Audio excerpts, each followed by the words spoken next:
In the context of science and partnerships, we need to ask the question, how are these meetings and can these meetings and the investments made in them join up to deliver better results to their ultimate beneficiaries? This is the second challenge I wish to place to the stakeholders here. The issue is not about having many meetings.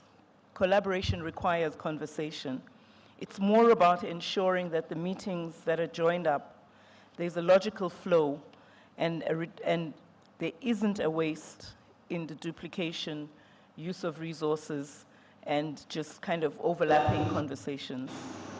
As I conclude my remarks, I wish to refer to some poetry. Rumi, the poet who I've followed, very much writes a lot about love and life. And I quote, he said, "Out beyond ideas of wrongdoing and right doing, there is a field.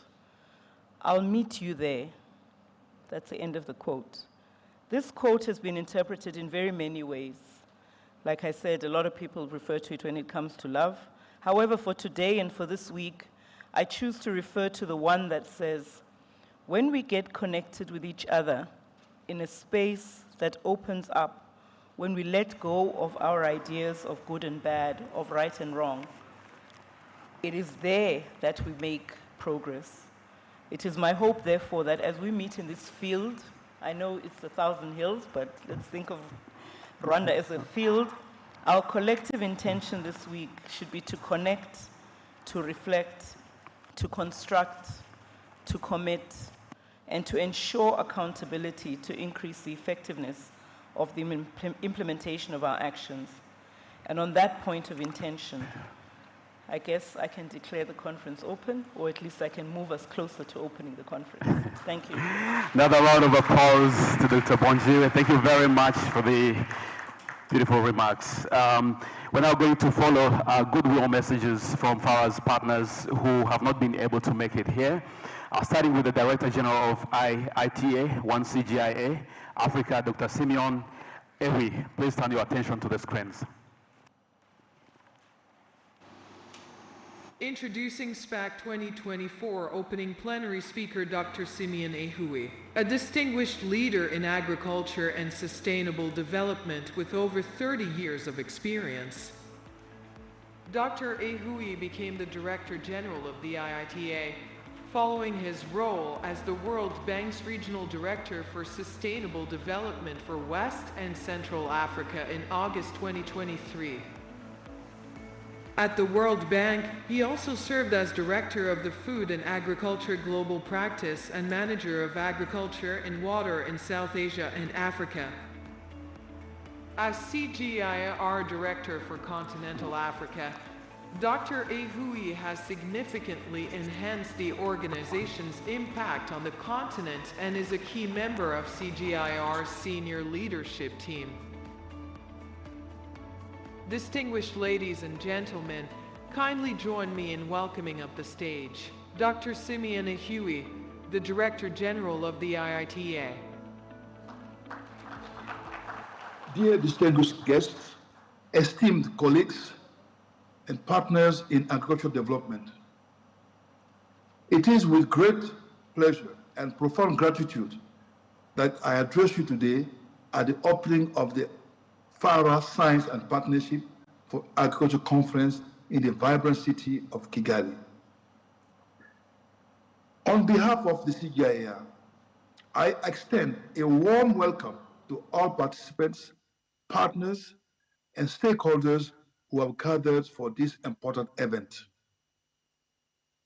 This conference marks a significant milestone in our collective journey towards transforming agriculture in Africa. It provides a unique platform for us to share knowledge, forge partnerships, and catalyze innovation that will drive sustainable agricultural development across the continent. As we convene over the next few days, we have a remarkable opportunity to reflect on our achievements, address our challenges, and chart a path forward for a more resilient and food secure Africa. The theme of this year's conference, Science, Innovation, and Partnership for Sustainable Agriculture resonates deeply with the mission of the CGIAR. Our commitment to harnessing cutting-edge research and fostering strategic alliances is pivotal in addressing the complex and interconnected issues facing agriculture today. From climate change and food security to nutrition and livelihood, our collective efforts are crucial in shaping a future where no one is left behind. As Regional Director of CGIAR in Continental Africa, I am proud of the strides we have made in collaboration with FARA, regional economic organizations, and other stakeholders in Africa. Together, we have demonstrated that through science, innovation, and partnership, we can achieve remarkable outcomes that impact the lives of millions in the continent. Our work in advancing the potentials of lost crops, improving agricultural productivity, and promoting sustainable practices is a testament to what we can accomplish when we pool our expertise and resources together. As many of you know, CGIAR is in the process of designing its research portfolio and innovation portfolio from 2025 to 2030. The new portfolio will bring together and leverage the best of CGIAR global capabilities alongside our partners in the face of biggest global challenges across 8 thematic science programs, a program on scaling for impact, and 3 cross-cutting accelerators. As we design these programs and accelerators, we want to make sure that our priorities are firmly grounded in partner and stakeholder priorities and interests at all levels. Building on portfolio listening sessions held in 27 countries earlier this year, we are currently running a series of mostly virtual stakeholder consultations to inform the next phase of our design process. We are grateful to FARA for having provided space for us at this conference to present our progress on some of these programs and accelerators and to seek your insight and perspectives. So I invite you all to consult the conference program for CGIAR consultations on our programs on breeding for tomorrow, sustainable animal and aquatic foods, and scaling for impact, as well as our digital transformation accelerator. Please join us, and we look forward to hearing from you. Distinguished ladies and gentlemen, dear colleagues, this conference is not just an event. It is a call to action. It's a call for us to deepen our collaboration, to be bold in our innovations, and to stay steadfast in our commitment to the Sustainable Development Goals. The challenges we face are formidable, but our collective resolve is stronger. By leveraging our shared knowledge and experiences, we can create a thriving agricultural sector that's inclusive, sustainable, and resilient. I would like to extend my heartfelt thanks to the organizers of this conference, particularly FARA, for their unwavering dedication to advancing agricultural science and partnership in Africa. Your leadership and vision continue to inspire and drive positive change across the continent. To all the participants, I encourage you to engage actively, share your insight, and build lasting connections. Let us seize the opportunity to learn from one another, to innovate together, and to pave the way for a brighter future for African agriculture. Thank you. I wish you a successful and enriching conference.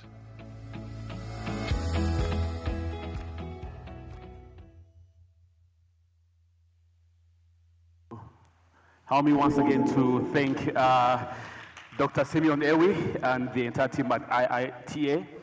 The next goodwill message is going to be delivered by Her Excellency Dr. Josefa Sacko, the Commissioner for agriculture, rural development, and sustainable environment at the African Union. You can now turn your attention to the screens. And now for our final opening speaker for the SPAC 2024 opening plenary. Meet Her Excellency Ambassador Josefa Leonel Correa Sacko, the Commissioner for Agriculture, Rural Development, Blue Economy, and Sustainable Environment at the African Union Commission. She served as a special advisor to the Angolan government and was the Secretary General of the Inter-African Coffee Organization for 13 years. She has marked huge impacts on agriculture and diplomacy on the continent, working on improving food security, reducing poverty, and enhancing coffee quality across Africa. Her contributions have earned her recognition as one of the 100 most influential people in climate policy and the prestigious Prix de la Foundation for Empowering Rural Women. Ladies and gentlemen in attendance, kindly join me with a resounding round of applause as we welcome a UC Derby Commissioner, Her Excellency, Madam Josefa Sacko. Excellencies, ladies and gentlemen, all protocol duly observed. It is my pleasure to welcome you on behalf of the African Union Commission to the 24th Science and Partnership for Agriculture in Africa Conference, SPAC, in the beautiful city of Kigali.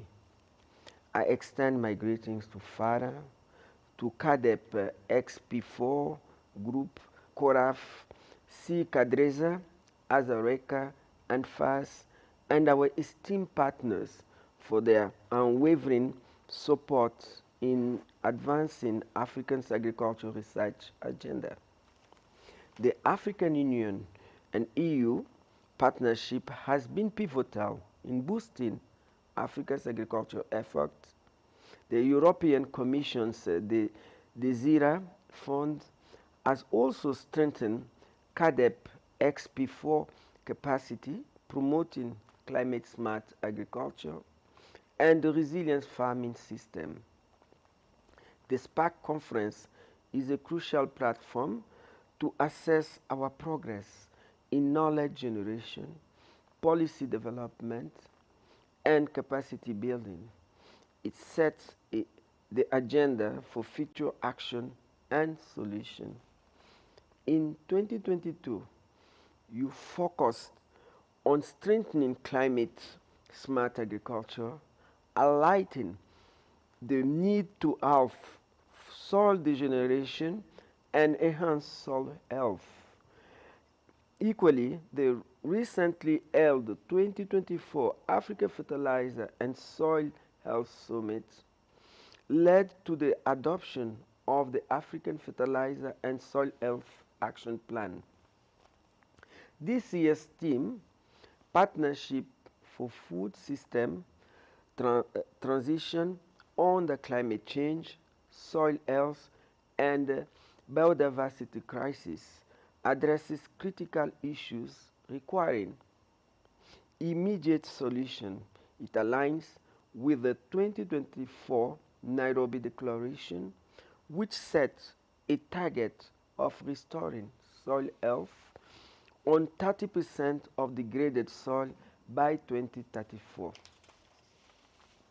The African Union, through the department and outer NEPAD, is developing the post-Malabo agenda. This collaborative process ensures joint ownership and effective management of our agricultural assets. I appreciate the conference proposed 6 focal events which address urgent issues in Africa, including the 3rd biannual Africa Climate Smart Agriculture Conference, the Knowledge Management for Agricultural Development Conference, the Scaling and Future Conference, the Policy and Partnership Conference, the CIRAS Connect Conference, and the Soil Initiative for Africa Technical Workshop. distinguished guests, partnership is key to achieving the future we desire for African agriculture.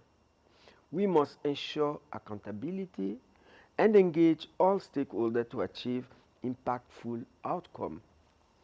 Finally, I congratulate FARA for its exemplary leadership in agricultural research on the continent.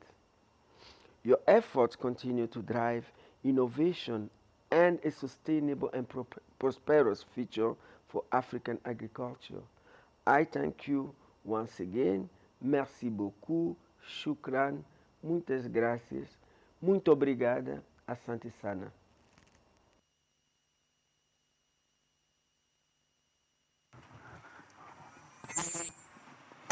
Another round of applause to Dr. Josefa. We have now come to the official opening of our conference.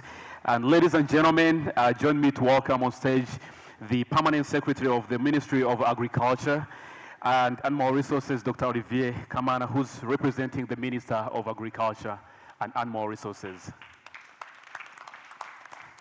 A speaker for SPAC2024, Dr. Ildefonso Musafiri. He is a Rwandan economist and politician, currently leading the Ministry of Agriculture and Animal Resources since March 2nd, 2023. Before taking on this role, he served as the Minister of State in the same ministry from August 2022. Dr. Musafiri has an impressive background, working closely with President Paul Kagame as the Executive Director of the Strategy and Policy Council from 2016 until his ministerial appointment. He also contributed his expertise as a member of the Board of Directors of the National Bank of Rwanda from 2018 to 2022. Ladies and gentlemen, let us give a warm welcome to our keynote speaker, Dr. Ildefonso Musafiri, Rwanda's Minister of Agriculture and Animal Resources.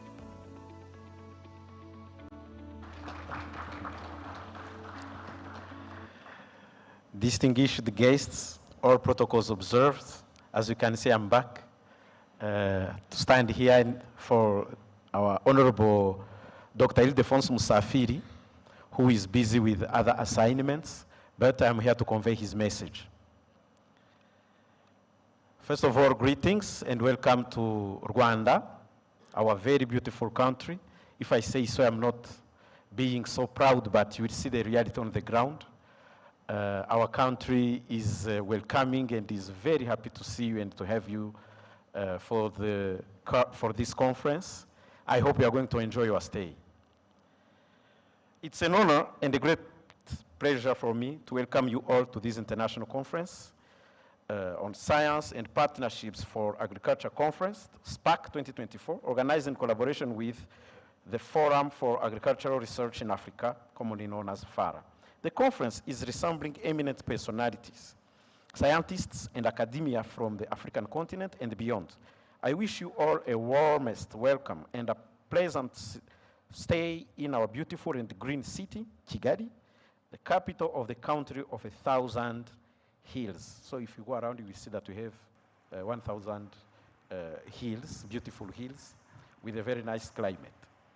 I would like also to acknowledge your friendship and commitment you witnessed by designating Rwanda to host the SPAC2024 conference, and at most by attending the conference in person.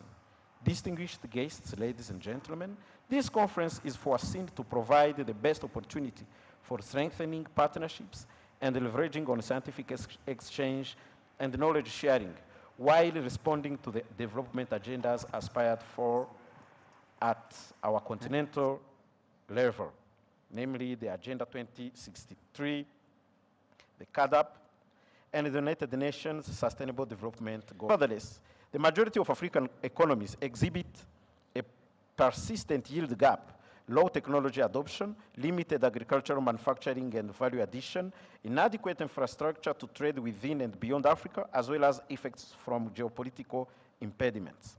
Thus, gatherings like this offer a momentum to engage in technical and policy consultations, share of unveiled strategies and mechanisms for a timely and efficient agricultural transformation. Moreover, this three-day summit is laying ground for fruitful and informative interactions necessary to ignite more attention from decision makers and development partners in science, research, and innovation for an accelerated, sustainable, and impactful agricultural development on our continent and beyond. I thank you for your attention. Enjoy your stay in Rwanda. Thank you very much. Thank you very much, PS. Another round of applause to the PS. I think according to some accounts, the hills some people say are more than 1,000 hills. So, more than that, right? All right. So, ladies and gentlemen, our next speaker is the Minister of the Deputy Minister of Agriculture and Food Security of Sierra Leone. That's Dr. Teresa Tene-Dick, who's representing the Minister of Agriculture and Food Security of Sierra Leone. Welcome, ma'am.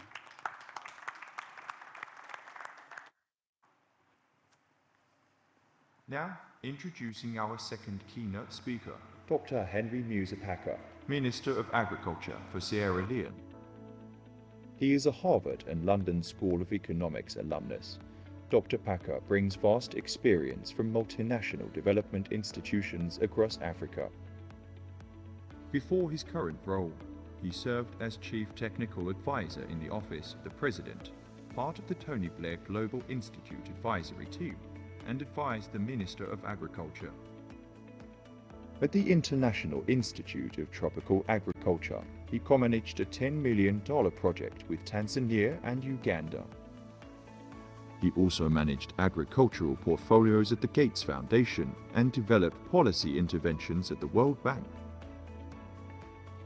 Ladies and gentlemen, please welcome our second keynote speaker, Dr. Henry Musa, Sierra Leone's Minister of Agriculture.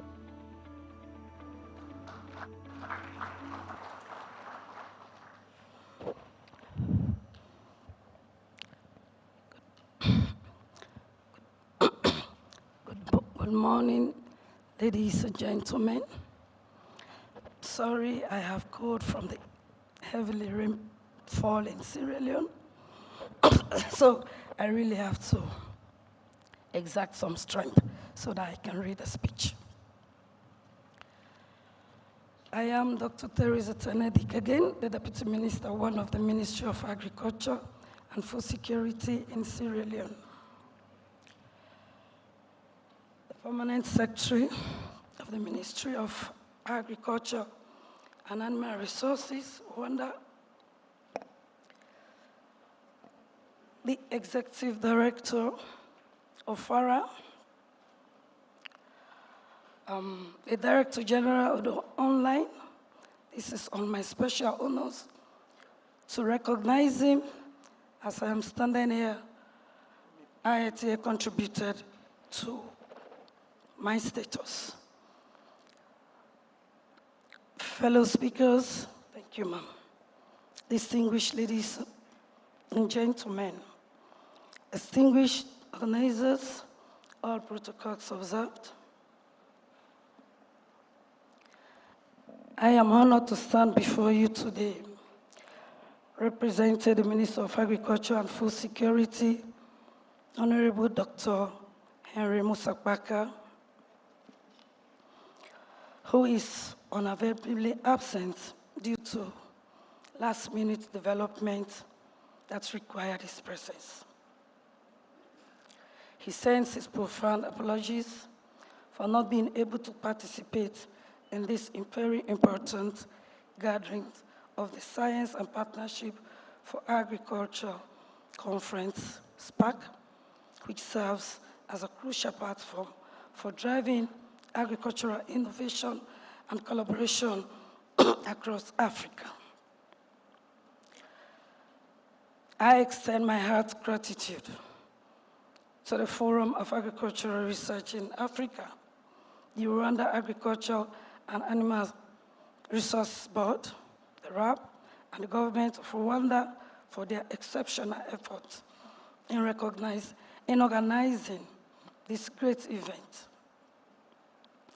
I also acknowledge the invaluable contributions of the numerous partners and co-organizers whose collaboration has made this conference possible.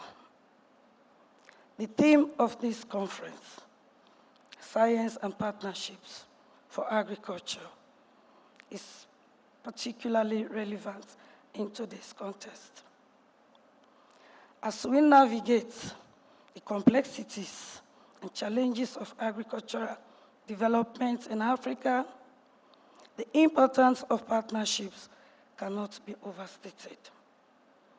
The United Nations Sustainable Development Goals emphasize partnerships as a key driver for development. This is especially true for agricultural sector where the challenges faced are vast and multifaceted to be addressed by any single actor working in isolation. In Sierra Leone, agriculture is the backbone of our economy, employing a significant portion of our population and contributing immensely to our GDP. This is why our President, His Excellency, Brigadier Dr. Julius Maada Bio, in his second term, took agriculture and food security as his flagship program, which we call the Feed Salon. The Feed Salon program is a comprehensive initiative focusing on enhancing production and productivity by increasing local agricultural production. We are dedicated to reducing reliance on feed imports, creating jobs, and building resilience among vulnerable groups. Through Feed Salon, we aim to boost exports, expand extension services, and leverage our country's comparative advantage in agriculture. A cornerstone of this program is the creation of an enabling environment for public-private partnerships, the PPP, wherein the private sector is being offered incentives such as tax breaks, duty waivers, grants, and concessional interest rates on loans. And I want to tell this body that we have already started a partnership with a large farm in onion production. We call the PCs and Sons. The ministry supported them on onion production last year, which the president actually launched the program.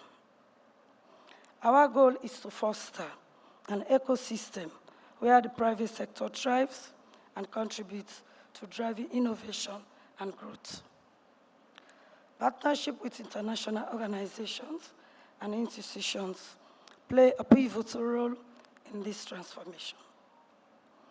Several partners, including FARA and associated sub-regional organizations, the CGRA, FAO, together with a host of development partners, have been instrumental in supporting our initiatives. Their technical expertise, financial resources, and global perspectives provide invaluable support to our local efforts. These collaborations enable us to leverage best practices, access cutting-edge technologies, and build the capacity of our farmers and institutions. The primary objective of the SPAC conference is to enhance the effectiveness of partnerships in agricultural research and innovation.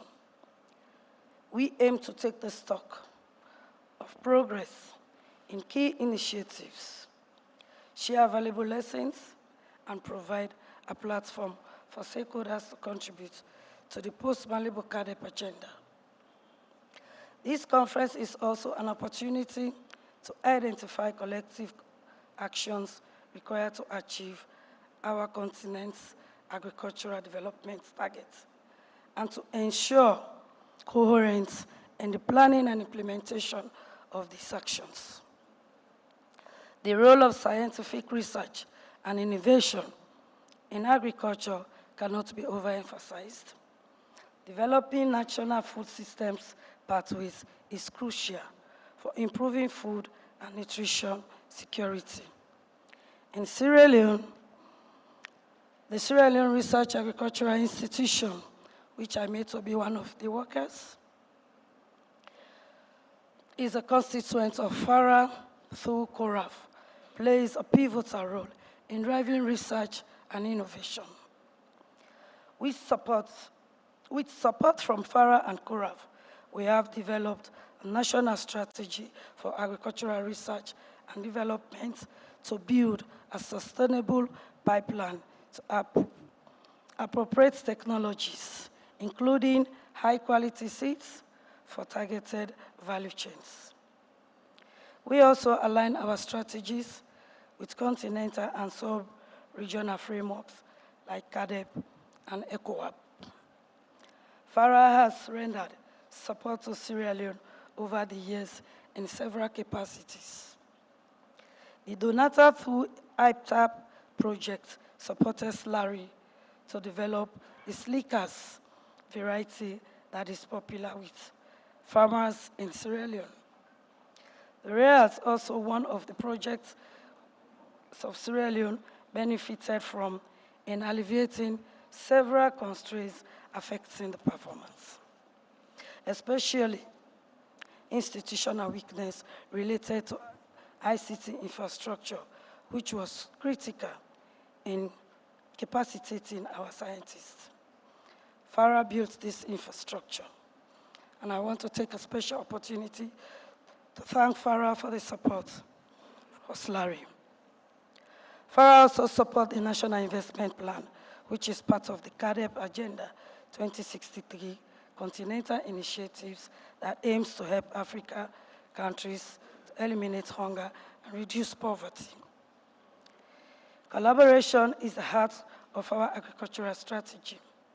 We believe that by working together with private sector entities, research institutions, and international organizations, we can achieve far-reaching and sustainable impact. We are eager to forge new partnerships and strengthen existing ones to address the agricultural challenges we face. Our commitment to collaboration is unwavering. We welcome all stakeholders to join us in our mission to transform agriculture in Sierra Leone and across Africa. As we engage in this conference, I encourage all participants to actively share the knowledge and experiences. Let us build new partnerships, strengthen existing ones, and work collectively towards a brighter future for agriculture in Africa. Together, we can achieve the ambitious goals we have set for ourselves and ensure that our agricultural sectors are really resilient, productive, and sustainable. In conclusion, let us remember that the future of agriculture in Africa depends on our collective efforts. By fostering partnerships, embracing innovation, and committing to sustainable practices, we can drive the transformation of our food systems that our continent needs. I am confident that the conference, once we yield a valuable insight and forge new pathways for collaboration. I want to recognize the presence of my elder brother from the country, Honorable Bangali. He was one of your staff, FARA, and I'm also here with the technical advisor to the minister, Charles Como. I thank you all. Thank you so much. Help me once again to thank Dr. Teresa for those insightful remarks. We're now coming to the end, the conclusion of our first session, and we're going to break for coffee, but before we do that, we're going to have a group photo here, starting with all the speakers. The first group photo is going to comprise of all the speakers. And the second photo is going to comprise all the DGs and those representing different government institutions for this conference. And the last group photo will be all of us. I don't know if we can fit in that photo, but make sure you're in. Yeah, so we can start with the speakers, all the speakers.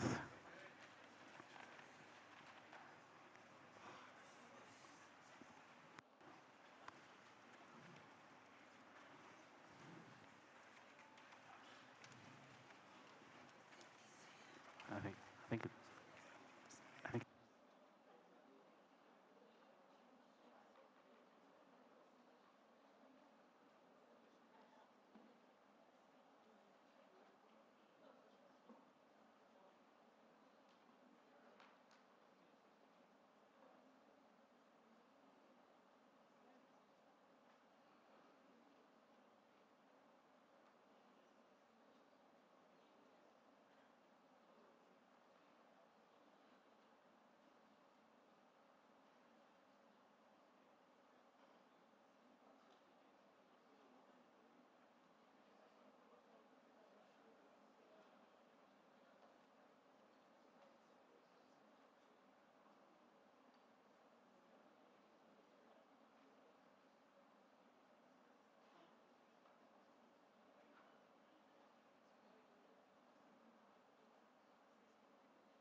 And all those representing different government institutions, you can join them on stage. And those representing different organizations,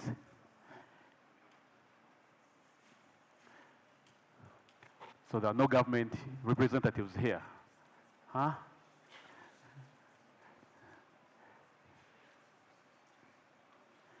Come on, guys, are you camera shy? Let's do this.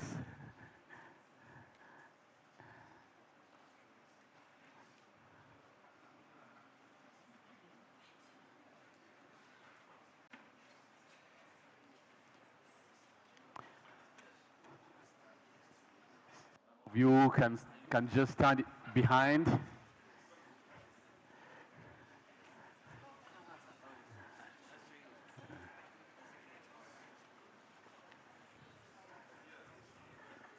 Guys, let's do this very quickly.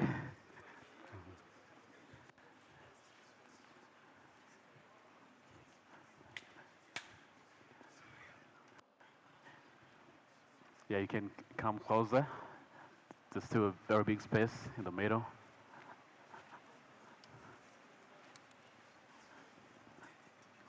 Yeah, can you come closer this side? This side.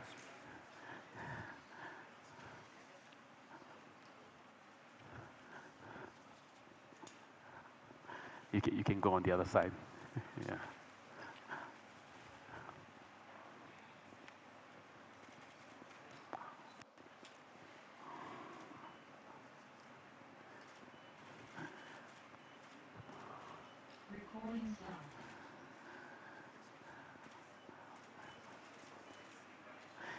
And now the rest of you can join. I don't know how, but the rest of you, I don't know, don't leave. We need more people to join. Yes, yeah. Uh-huh.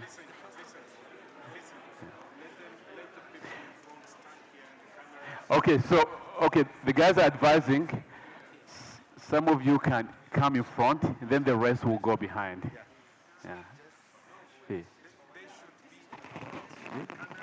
Yeah. This is how we can take it. Yeah, you can advise, yeah, but yeah, you can come in front so that the rest can come. Yeah, yeah, they're the experts. I don't know. Yeah. Yeah. Yeah. Ah, okay. Let me ask. That's even smarter. Huh? Yeah, he knows. Yeah. So,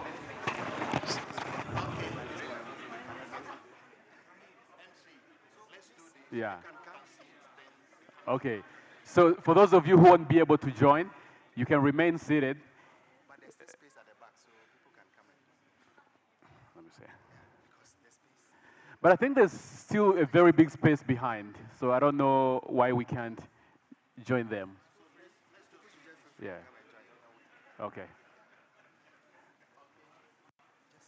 Yeah. Yeah. Professor. Yeah. Yeah, guys, let's do this. Let's do this very quickly. Yeah. Yeah. Yeah, you cannot. Yeah.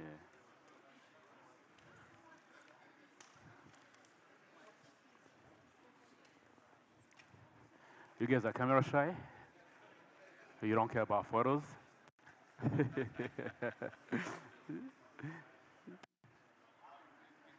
Yeah. Okay.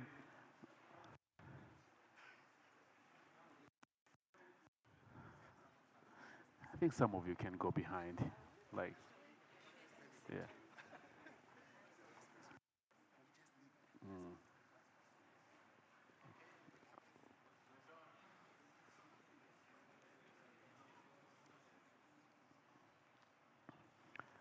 All right. Guys, some smile. All right. I think we're done. Thank you very much. The, the coffee break is going to take approximately about 30 minutes. And let's try to use that time to come back within time. For now, enjoy your break. The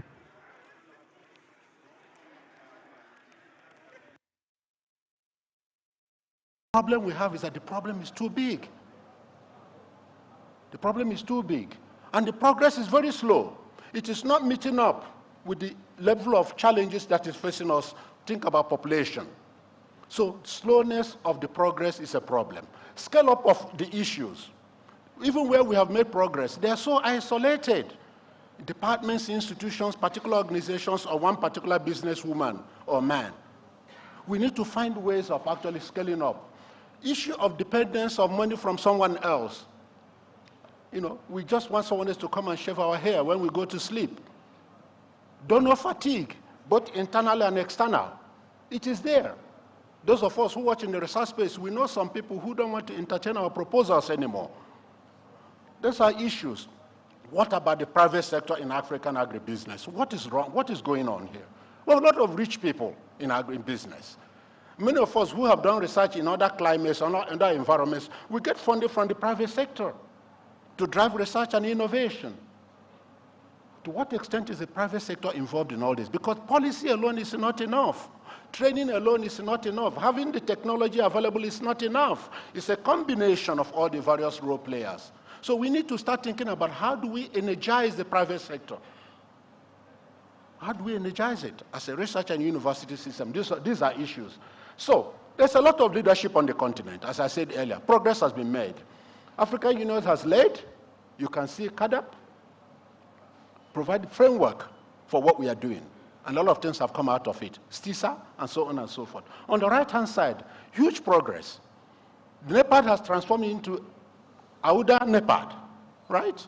Look at FARA there, very prominent, significant. African Development Bank, AGRA, RUFORUM, FANAPAN. These are all African, what I may call domestic institutions that are helping to drive this transformation. So we are doing a lot. We also have our friends around the world. The IITs, we listen to the DG speak, IFAD, FAO, World Bank, and so on and so forth. So how come some of the needles who want to shift are still not shifting? We have to think something about the way the whole thing is structured. So now we come to the issue of the transitioning into sustainable food systems. So what does it mean for a researcher, for an academician, for a policy person, for a business person? We have a lot of people here, farmers present here. When we talk about transitioning into sustainable agriculture food systems, what does it mean? I think we have to come to common agreement. And these are colleagues who have articulated it. very nicely, where all people have access to healthy diets. We're not just talking about food being available, healthy as well. We're talking about sustainable production systems. We're now talking about resilience, the ability of the food system to heal itself so that the future generations can also practice agriculture and eat. These are the elements of sustainable agricultural food system transformation. But look at the last one that I underlined. I like it so much. Equitable livelihoods. Equitable livelihoods. It's not just about eating food on the table. There are people who have food on their table, young men and women on the African continent. They still try to swim across the sea to Europe and die, where there is food on the table in their mom and dad's kitchen. So we need to think about livelihoods. What type of agriculture will allow us to do that? A couple of colleagues, formed a think tank and tried to develop some indicators. So this is important for us moving forward. In the next 5 years or 10 years we move. When we meet, we should begin to ask ourselves, what are the parameters of our success? What are the indicators of the success of the actions that we have taken? They must translate into what these colleagues have called the themes, the 5 themes. And this is something I want us to pay attention to. Diets and nutrition. We're not just longer talking about crop yield now. If your agricultural and food system is resilient, is transformed, is sustainable, it should be able to contribute to the diets and nutrition of people for healthy life. The environment, natural resources, and the production system. And on the right-hand side, you can also see specific things that we can measure in the food system, along the value chains and environment, that can indicate to us where we stand in the transformation of our food system. So researchers, young men and women here, start paying attention to this, whether you're in agroeconomics or engineering or crop science, start thinking about which role can you play for us to develop indicators for the African continent, for our farmers and for our people, so that we can measure as we move forward, because data is very, very important. Now, we're talking about transition into the agricultural food system. This graph here is 10 years old. It has not changed much. Africa is still the hotspot. There are a few changes here and there. Some countries have moved a little bit, but by and large, this is the situation about food systems in Africa. But on the right-hand side, you can also see the projection of where the growth in human population by the year 2050 will occur. Look at most of it is in Africa. Huge opportunity for us to feed ourselves, but also contribute to feeding the rest of the world. So the question then, at the bottom there I put, is for all of us. What do we need to do in order to change that graph? Especially knowing that majority of the people who grow the crops on the African continent are still the smallholder farmers. So there is something, we must pay attention to that. What is their characteristics? What are their features? What about access to technology, knowledge and information? Are they all educated, or do we need to find a way to capacitate them with knowledge and information? Where is our extension services? So that those technologies and innovation that happen in the universities and the private sector can be transmitted to the smallholder farmers and indeed other farmers as well. So I always believe in a basket approach to farming. It's important to zoom in on smallholder farmers, but I think we must be very, very careful not to focus too much on them, because the village where I come from now, they're almost becoming extinct. Smallholder farmers. None of their children is practicing it. My daughters are not practicing it. Probably the last one in my family. So we need to begin to envision a new agriculture that can be propelled by technology and innovation, but maintaining sustainability is the key. Okay, so this graph here just also supports what I've just been saying. Look on the right-hand side, the contribution of agriculture to the GDP as economies develop. It drops. I don't know how you're going to do it for Africa for you to twist that graph for it to go up again so quickly. It's almost like a natural graph. So that means fewer and fewer people will be involved in agriculture. That's why technology and innovation becomes very, very important. We have to think about it. If you look at the left-hand side as well, the contribution of agriculture to our GDP has not changed much. It is so important to us. Why don't we then propel it to the point that the contribution to the growth in GDP can begin to move to 5% and 20%? It's so stagnant over the years. And services are taking over. The young people are going into mobile telephone, ICT, and all the rest. So we need to find a way to begin to change some of these narratives here. Because we are not producing sufficient quantity to our capacity and our resources, because our diets are changing, and people are living more in the cities and eating more, and choosing what they want to eat because they have the money, we have to meet the deficit somehow. We import. We bring the food from outside. Currently estimated about $60 billion every year. Now, there's nothing wrong in importation, because you have to trade with the rest of the world. Developed countries also import food. The problem in our own is that we are sitting on resources that could have been used to shift our economy and also help us to feed the rest of the world. That is the problem with our own type of food importation. Look at what we are importing. So issues are we are not producing enough. The graph on the left-hand side has not changed. It continues to go up in terms of food importation in Africa. Our own eminent son, President of African Development Bank, look at recent press statement he made. The countries are just rushing to import as a solution to solving the fundamental problems challenging our agriculture. Of course, you can import as a short-term measure, but it cannot be a substitution for better productivity and employment opportunities for your people here. So this old question has come back again. Can Africa feed itself? It's come up again and again and again. People ask 40 years ago, 20 years ago, especially development practitioners who have lived in Africa for many years, as you can see on the left-hand side. Recently, that question is coming up again, published in peer-reviewed international journals. People are really worried, and we are all worried about it. But we have to do something about it. We are doing something about it because a lot of continental initiatives have been started. Grow Africa, Feed Africa, and so on and so forth. And some of the initiatives that Farah is spearheading on the African continent. So, we are running out of time. It's no longer about just who's going to feed us. We are running out of time. Again, our eminent son, with his colleagues here, they are telling everybody we are running out of time for Africa to feed itself. So, time for action. And this is why I want us to pay attention again. Time for change. The first one, more investment in research and development. It is not for the ivory towers. The idea that scientists publish their papers does not mean the research is not relevant. We need to make the connection for the private sector to make use of it, to grow more food, to handle food better. We must stop the blame game. People are still calling for research, more investment, and it is true. Even those countries that we emulate, they are still investing in research and development to move their agricultural food systems forward. Second one, more funding for climate-proof agricultural systems. The climate change is real. We cannot wish it away. So we must pay attention in every food system we're moving to. The last one, more investment by the private sector. I talked about the private sector earlier. We need to begin to think about ways to energize the private sector, to create the incentives, to make it worthwhile. MTN was able to come into Nigeria and make billions of naira almost every month. Why can't more farmers come in and make more money from our food systems? Let's think about this, the opportunity to unleash on the African continent. So these are action points.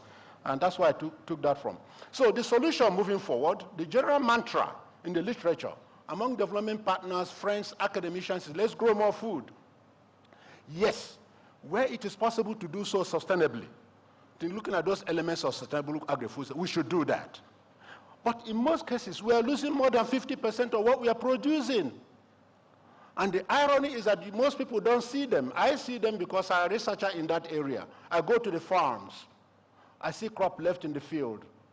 I see crops affected by diseases. I go to the supermarkets. I go to the back where you don't go. I see cartons, sometimes almost container loads of products discarded. And you don't see them in the supermarket. And they up the price by 0.5%. You pay for it.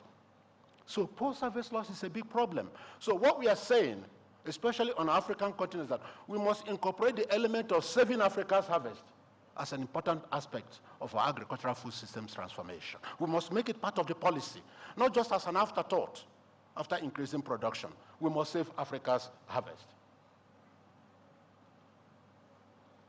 Okay, so we're trying to save Africa's harvest, but we're not doing it in a little lab where we're not affected by other things. The issue of climate change, our own scientists based on African continent, have quantified some of the effects of climate change in decreasing the productivity of African agriculture. So the facts are out there. So it's not that another person did it. These are African scientists. So we know that. There's also evidence by African scientists showing us the shift in the suitability of our current agricultural land for crop production moving into the future, if the current climate crisis continues in the current direction. So we know that. So what will this mean in our future food systems? What does that mean? What type of crops are we going to grow? We don't only eat plants and fruits and vegetables and cereals. For many African communities, they rely on the rivers and lakes for their food systems. Lake Victoria, Lake Chad, and so on and so forth. Look at the change in the population density around those lakes that used to be the source of livelihood of Africans from 1960 to 2005. Look at it, the red. So this is real.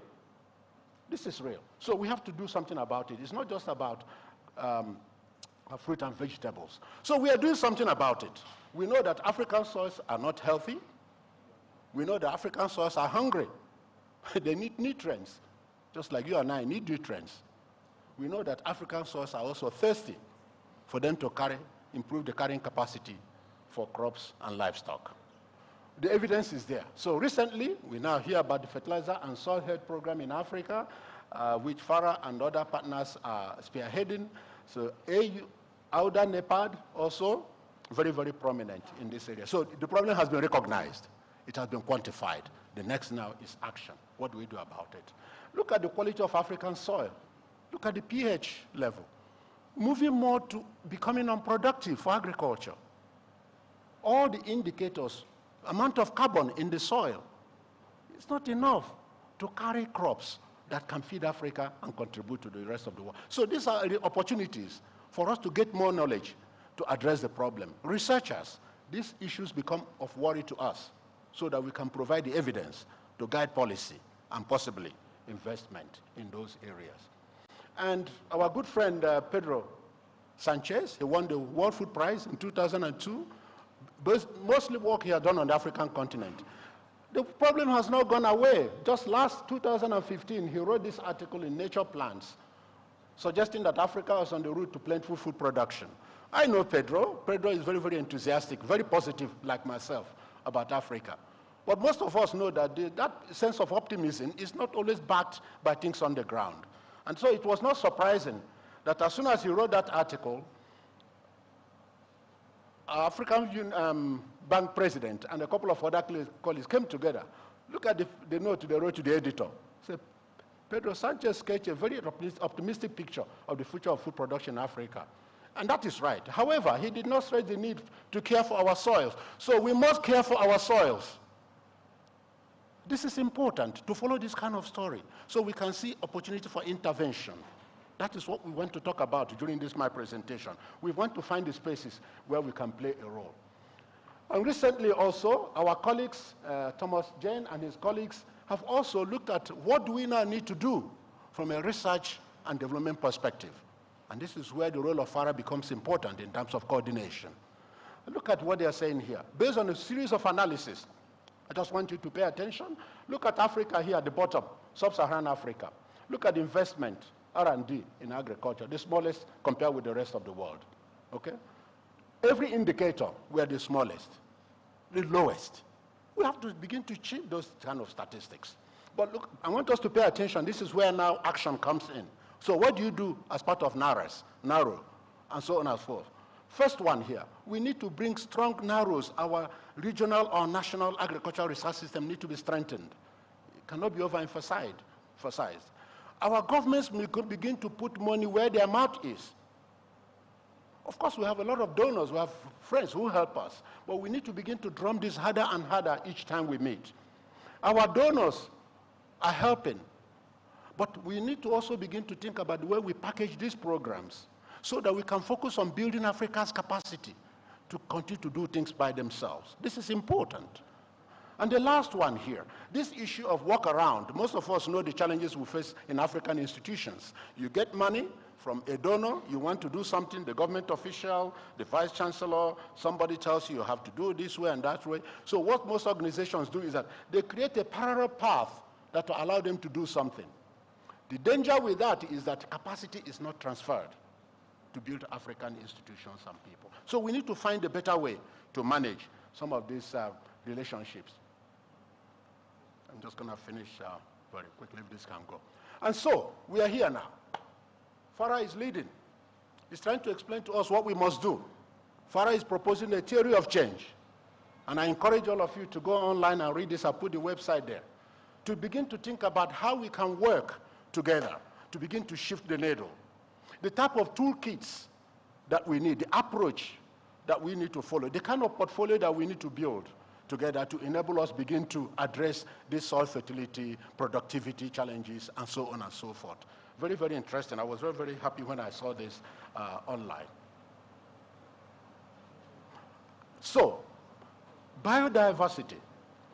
We know, we hear these stories about young people, old people, anybody coming to Africa with their bags stuffed with plants and animal materials, and we help them to smuggle it out of the continent and just make a few naira here and there. Of course, it's very, very sad. But look at what will happen if we continue that way. That for us to meet the gap in productivity of African agriculture, to enable us to meet our food security needs, it means that we almost have to kill all the underutilized plants and animals, because we have to clear more land. We have to farm unsustainably. If we do that, look at the ratio. If we do the business as usual, what will happen to the extinction of biodiversity on the African continent? Africa will be the worst hit. Look at it in the middle. So they're all connected, how we do things here. And so, from an academic point of view, as a researcher, this is our proposal. I'm going to round up now. So we consider agriculture and food systems in two scenarios, very simplified. We say there's a production side and there's a post-production side. And the production side, we know that we have issues with extensification, clearing more land. It doesn't work anymore. Of course, in some ways, you can sustainably get some new land into production, but that should not be our first choice, because productivity of existing land is very, very low. So we go to intensification. More yield per drop of water, per piece of land, per labor, and so on and so forth. What we are proposing now, that any strategy to improve the productivity of African agriculture must include the post-harvest side, ab initio. It should no longer be an afterthought. If you're going to lose 50% of what you have suffered to produce over here, plus the damaging effect on the environment, doesn't it make sense that you at least try to save what you have produced? So it's very simplified, but it's a guiding principle. If we do it right, then the issue of post-harvest losses, which cost Africa almost $50 billion per annum, can be reduced quite significantly, making more food available for our people and for us to trade with each other. If we manage to put it right and consider all the policies, apply the right technologies and the right investment, our agriculture should look more like this: higher productivity, more products that are highly sought after by people on the right-hand side, but also sustainable in terms of socio-economic impacts on our people, on our profits, and the planet as well. But for me personally, I'm very, very passionate about this idea that we have to have an agricultural and food system that fewer people must be directly involved in farming. We must have such a good system. So because value lies after production, then we can intensify that side, make it more attractive for business people to come in, because there's evidence there's a backward and forward linkages between that. If you just typically go to any farmer now and guarantee them a market price and quantity that they provide to you, next year they'll plant again. In 2010, I had a chance to have a meeting with the present president of AGRA during one of the Roof Forum meetings, and I finished my presentation. Dr. Kalibata, she came to me, she said, "My brother, Linus, what are we going to do? We have invested a lot in inputs for our farmers in Rwanda. They are knocking on the door now, the bumper harvest. No markets, what are we going to do?" I said, "My sister, better go and buy it from them quickly at a good price. Otherwise, you cannot convince them next year to grow." Practical. And that's what the rest of the world does. What does that mean? There's a forward and backward linkage between production and consumption. It is not new. and we know it. So we must take that opportunity so that fewer people will involved in agriculture. Then we can apply the latest technologies in agricultural production and make it attractive. Typical features we see. If we think about agriculture, we want our food system. This is what most people see. Look at the magazines. Look at the newspapers. They make very easy, nice to put on the front page, right? But is that what you want? It's not what I want. So we have to begin to envision what is possible. And technology, research, and innovation can help us to do that. So this is one scenario about African agriculture. That's not the agriculture that I want. Another scenario is this one, where we begin to apply modern technologies, mechanization, automation, irrigation, fertigation, and so on and so forth. That can increase yield and reduce drudgery. Blisters in our hands. Our mothers and brothers and sisters carrying babies, 3-month-old babies at the back and trying to till the soil. It cannot be in 2025. Technology is available to help us to do that. And the recent one now, digitize agriculture. Yeah, FARA programs, AUC programs are all talking about it. Why not? Huge opportunity in that area. If you come to my village where I was born in Nigeria, you go to burial of somebody who died at the age of 95 or 100, and he's been buried in a remote farm. You see drones coming to take pictures of somebody who never used a mobile phone all his life. Because the children can afford it. They have the technology. And that farm is still not mechanized. Think about it. They bring the drones, they're available in Nigeria, only for burial ceremonies and for weddings to take pictures. What is wrong with our agriculture and food system? Where are the business people to capitalize on this? So this is an example. This is my vision of an African agriculture. Why not? The rest of the world is doing it, and we can do it. We have the human capacity in a way, in terms of contributing in this area. I'm just going to finish up. So, in terms of intervention, entry point, I normally use this graph provided by Godet et al. Just to show where the opportunities might lie. Look at the yield deficit for cereals alone in Africa. 155% were below the world average in our yield. Huge opportunity, just in cereals alone. But where will those opportunities come from? We can go by improving crop yield. You can see the first one here. Huge opportunity there. Yes, we can. Irrigate, improve the soil health, and so on and so forth. You can get huge limp. But look at post-harvest alone. The next one, the one on the right-hand side. Up to 50% jump by just saving the harvest without cultivating at all. If you're a business person, why wouldn't you take that? So this is an opportunity for us to think about. Okay. So, now finally, academic institutions, I have to bring it home. So you have to also take it home. You are in policy, you are in agribusiness, and so on and so forth. What does this mean for you? For me, in academic institutions, I think about research and innovation. I think about learning the best practices to what I do. I think about how I can work with the private sector. I think about capacity in my laboratory because I can no longer go and do measurements. My job is to bring in money and scout for capacity, talented young men and women, and to go to industry to look for problems to solve. That's what I spend my time doing. Then I have to think about partnership because I cannot do it alone. I'm an engineer. I'm not a crop scientist. I'm not a plant pathologist, and so on and so forth. So I have to think about partnerships. I also have to think about scaling my work, so to make it relevant, so people can see business opportunity to use it. Those are the things that worry me. I don't know what worries you in your own space. So, if these things worry me, what did we do? Just a few years ago, we set up the South African Research Year in Post-Harvest Technology as an intervention to contribute to this space in terms of transforming agri-food systems in South Africa and Africa at large, funded primarily by South African government. But we went back and applied all these things, ideas here, so that for every 1 rand we got from South African government, we got extra 3 rands from the private sector, from donors, from other people who saw an opportunity in what we are doing to add value to their business. Think about it. If we relied on South African government funding alone, we wouldn't have done 1/3 of what we did. In academic environment, to think about it in your own space as well. So that's what we did. And look at the mantra. I tell my students, when they come into my lab, I tell them, whatever we do, we must link our production to the markets. You're going to publish all those papers. You can go online and read our papers. We publish them, so we contribute to knowledge generation. But we also want to make sure that we don't lose what we produce. Every harvest must count. So when you walk into my lab, these are the things I drum into your ears. But also, we had a vision, very, very bold, 15 years ago. We said we're going to be among the best in the world. The first paper we submitted from South Africa was almost rejected.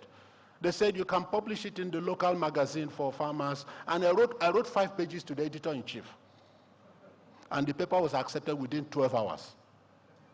So we must be bold on the African continent. When we make progress, we must own it and show confidence in our policies, in our actions, and don't think that someone else is far, far better than us. But look at what we did. We focused on capacity. Human beings, young men and women is important, but that's not sufficient. The infrastructure to work with, power supply, basic stuff. We call it basic. But what about the institution? Now that I've retired and moved away from that job, the job should be able to continue. If it doesn't continue, then I have failed. There must be some institutional capacity as well. So in whatever you are doing, I want us to think about this. And the second one is very, very important. Sometimes our researchers are admonished that we published and put in the libraries for promotion. I said, I don't know who you're talking about. I asked them, who paid for the research? That's the question. Once you find out who paid for the research, you wouldn't worry about that second one. That's very, very important. So, team science, partnership. We set out deliberately. I can do my own research in my area and publish and work with partners and with industry. But we deliberately set up an interdisciplinary program. Look at the departments that we work with here. In engineering, I've graduated more students in engineering than in some departments in agri-sciences, in the same program, because we are solving technological problems along the value chain. Faculty of Science, in health sciences, in economics, these are places where we actually supervise students under the program and graduate them. What does that tell you? It gives you an example of what agricultural value chain looks like. Production is not enough. Somebody must package it. If you don't think about it early, most likely you're going to have high incidence of post-harvest losses because there will be no uptakers. You didn't think about the markets. So this is the same approach we applied in our research work. And so we moved away from projects. The student will have projects to work with, it's okay. But the student must belong to a program. It is the program that becomes what makes the center, the institute, what it is. Not just projects. Students can come and go. So if they ask us what do, we say we work on cold chain development. We develop cold chains. Yeah? We reduce post-harvest losses and waste. We develop technologies to manage quality and so on and so on. Those are programs. And you can put as many masters and PhD students in that area, and you can work with industries as well. So these are examples of problems we solved: quality problem, disorders, diseases, mechanical damage. These are all funded by industry. We didn't just do them for the fun of science. Okay. And then finally, we said, let's choose one crop at a time, to walk through the value chain from production up into the market to show what is possible using this philosophy. So pomegranate is a new crop, new in terms of 5 or 10 years, but it's very old. It's in the Bible, it's in the Quran. And 10 years or 15 years ago, South African farmers saw an opportunity, and they started to plant them. Some of them started to remove their apple orchards because they saw opportunity. And the first meeting I had in my office, people came and knocked on the door. That they know, Linus, we saw that you came to Stellenbosch. When we go online to look for information about pomegranate production, your name keeps popping up. Think about this, scientific credibility. But you must be visible also. People say publication is not good. So they came. The first money we got from the farmers there was for somebody who was bringing planting materials into South Africa, not marketing the fruit, not packaging the fruit. And we're able to convince that company that if you invest in post-harvest, it will be a pool for more farmers wanting to plant, and they buy more planting materials from you. And I gave the first 2 PhD scholarships in my lab. So think about it when you develop your programs here. So I'm just going to follow. So we followed market-led approach. We're not just doing it. We look at the whole value chain all the way to the market, maturity indices, quality control measures, the latest technology. It's okay. It's available on the African continent. If it's not available, we collaborate with people around the world. It's okay. You don't have to have everything in your space. Packaging was a problem. We redeveloped globally. Traditionally, pomegranate fruit is very big. So I challenged one of my PhD students. we are going to develop a package with 2 layers. The benefit is that we are going to reduce the use of materials, sustainability.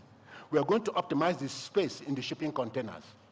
Now, South Africa has developed the first 2-layer packaging for pomegranate around the world, based on work done in Africa. We're not just talking about anywhere else in the world. And we've used the best science. Value addition, circular economy, bioeconomy. Look at the pomegranate. We put PhD students and masters all the way from the fruit to making oil, to making juice, and making powders that have good value, and they're being used in industry. This is the kind of circular economy we want to do. If we do it right, we have a chance to make an impact. Impact is not just about simple technology that has been applied, but young people being developed their capacity to know what is possible and also to dream big on the African continent. That's what we did. We also participate in international fora. We write books, we write articles, it's okay. Look, in one ceremony, we graduated 4 PhD students, and they're all leaders in the industry now and in academia and the African continent, from South Africa to North Africa and West Africa and East Africa. South African government, when they saw this work initially, the first 3 years, 4 years, they commissioned a study, independent, not done by us, to go and look at the socio-economic impact of what we have done. So if you do certain things right, people will be interested. They were able to quantify in monetary terms the little thing I was doing in the lab. I had no clue about it. I said, give me the millions, then maybe I can retire. So this is what we are talking about, impact. Make your work relevant, and it will attract interest and attention here. Partnership. Can't do it alone. We didn't do it alone, trust me. These are all important partners. From government departments on left-hand side, who provided money, to government parastatals, PPECB, to private sector, fruit growers organizations, to international partners where we send some of our students to learn new techniques. Look at the bottom one here, is PPP, private-public partnership. Look at Post-Harvest Innovation Program. Look at Department of Science and Innovation, Fresh Produce Exporters Forum. We can form those partnerships. It is possible.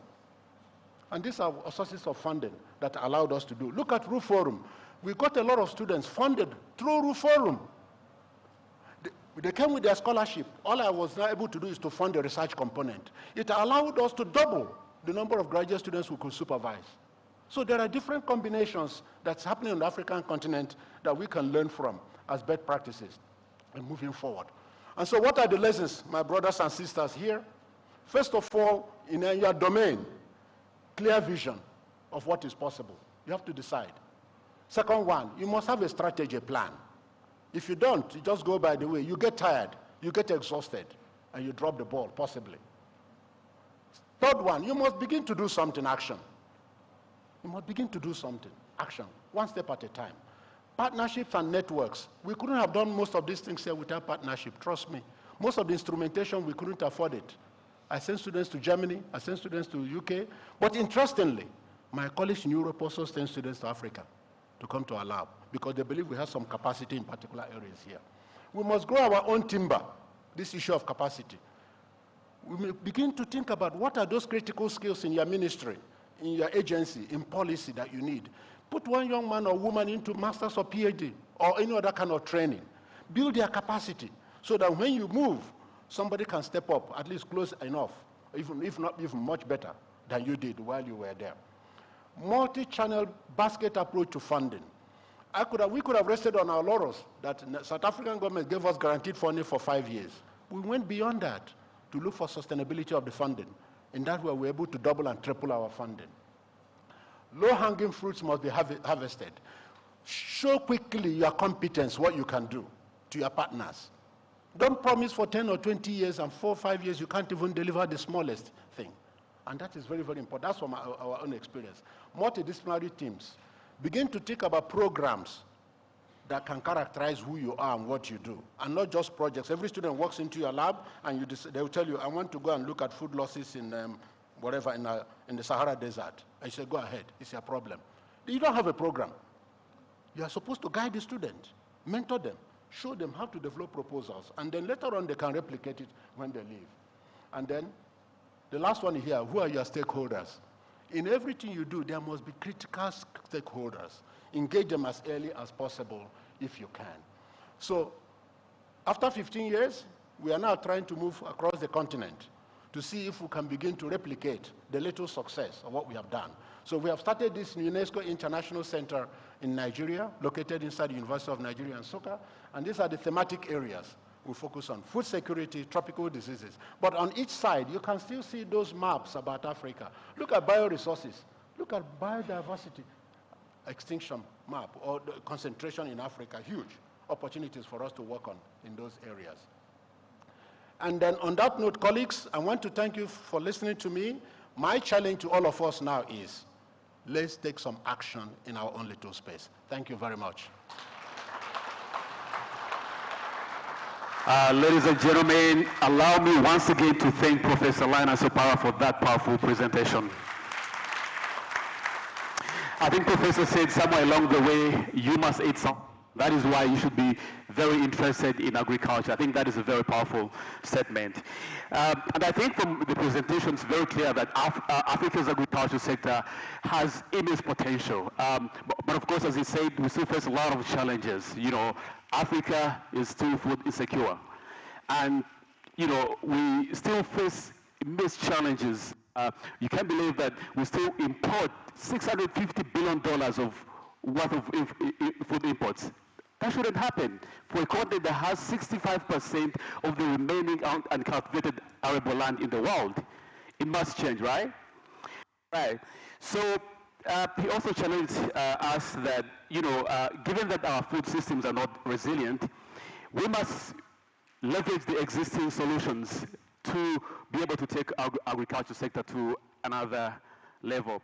I think this is a very good segue into our next conversation, and it's a high-level panel discussion that is going to be moderated by Professor Wole Fatubi. Welcome.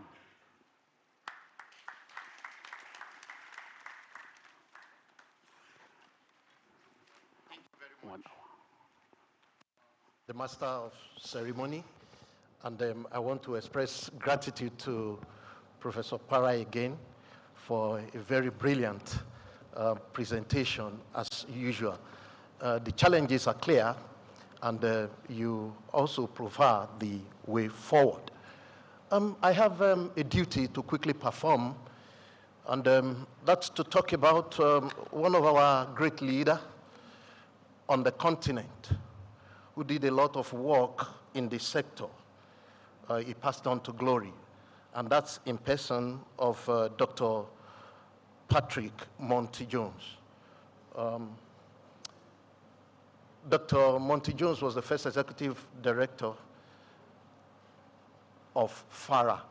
I mean, he led FARA from its inception in the year 2002 to 2013. And in April 2004, he passed on to glory, having served this generation dutifully. Many of us know him very well. He was credited with crossing the Asian rice with African rice and generated the Nerika varieties very well. He worked for a number of years in high TA with the CG program, and he also worked with African rice. And then he did a lot. Many of us are his academic progenies. We learned a lot under him. I want to seek our indulgence. So if we can stand on our feet as a way of regard for this great man, Patrick Jones, who passed on to glory at age 73. And we give it silence for 1 minute.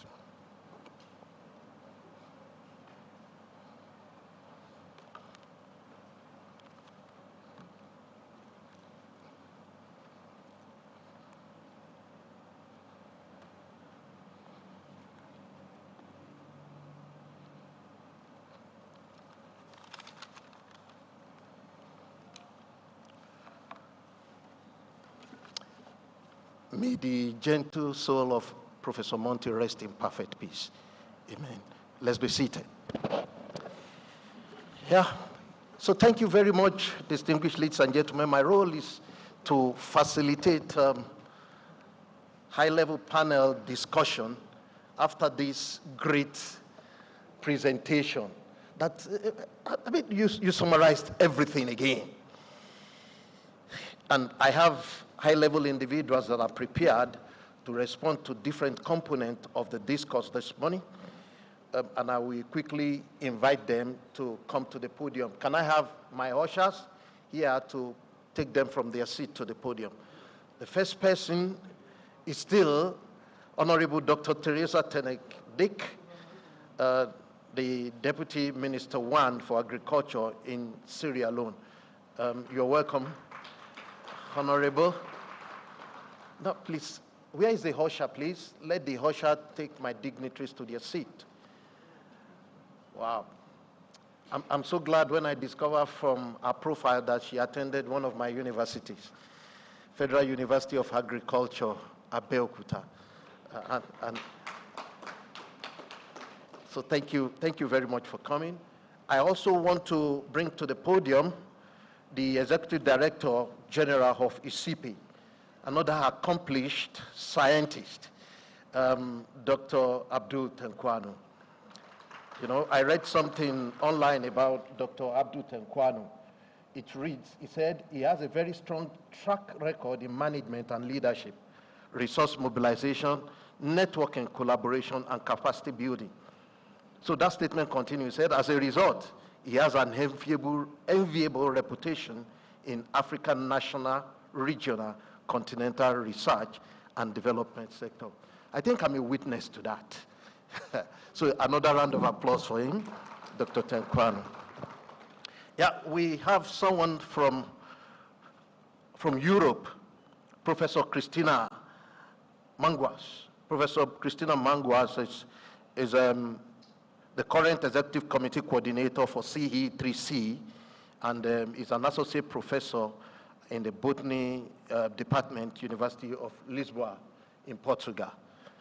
Yeah, a round of applause. Thank you very much. I want to invite someone I call Papa every time, and he has contributed significantly, and that is in person of Dr. Aliu Fall. Dr. Aliu Fall. He has corrected me many times. Dr. Aliu, you're welcome. He has led significantly, held a lot of leadership role, including being the chair of the board of CORAF, chair of the board of FARA, and the Director General in HISRA. Okay, I want to also invite from FAO, Dr. Savaraju Ramasamy. Dr. Ramasamy, you're welcome to the podium. Yes, now I want to invite the boss of my boss.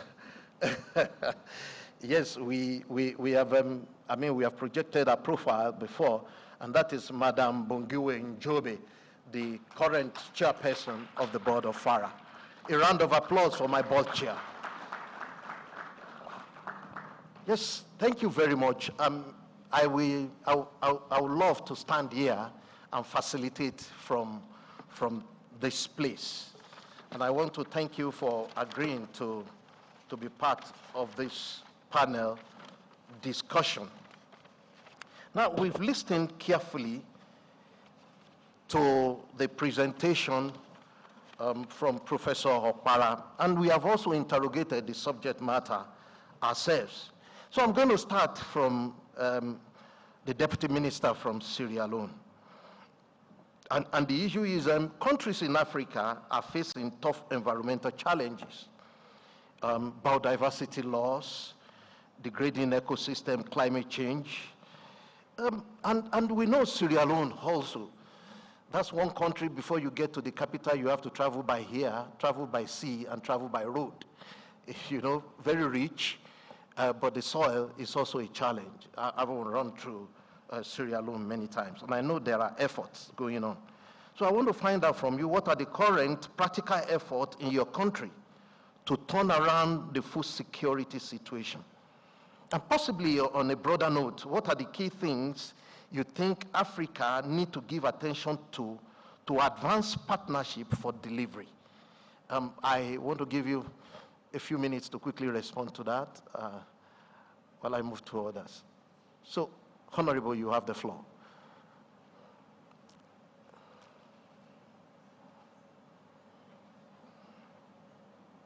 Yep. Please, the microphone.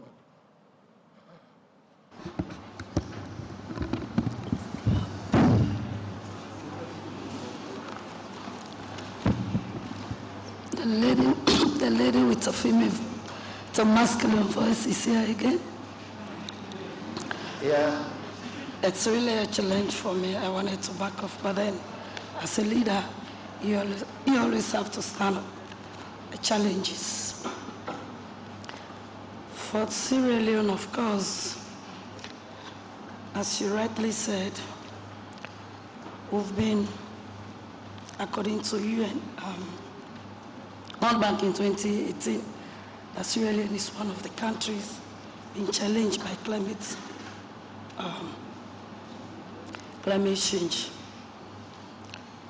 What we are looking at as a country, we want to see how we can put policies together that can promote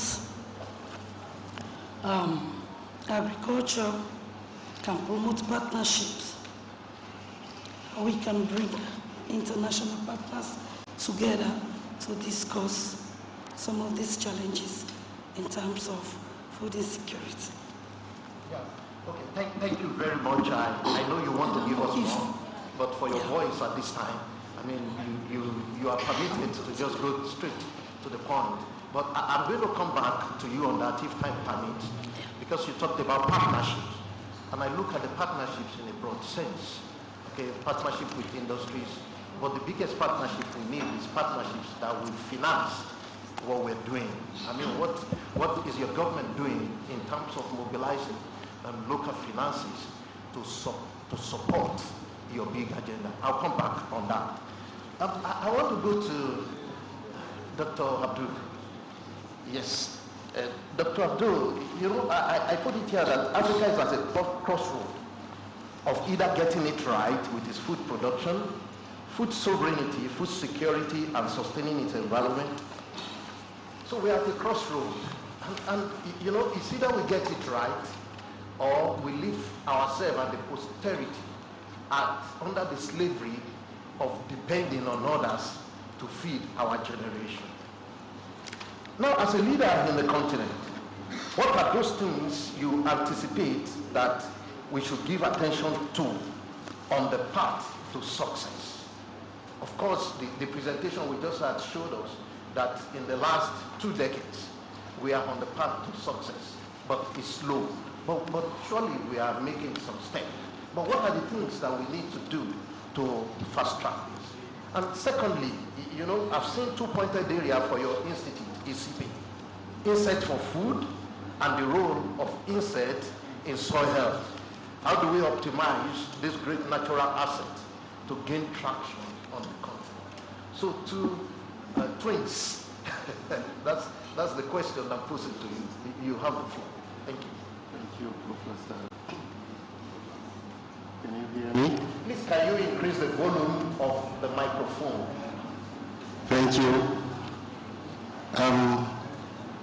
Let me stand on all protocols and get it right to start with, and recognize Farah for inviting me, recognize my distinguished fellows here. I recognize many faces that I work with across time.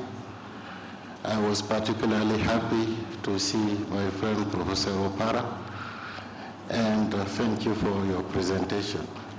I wish I could have given that presentation because many of the things that he said applies to what we do in my institution. So you say we should get it right. Let me first dispel one concept, that of money versus food, because we're talking about food systems. Our cash crop systems have done relatively well.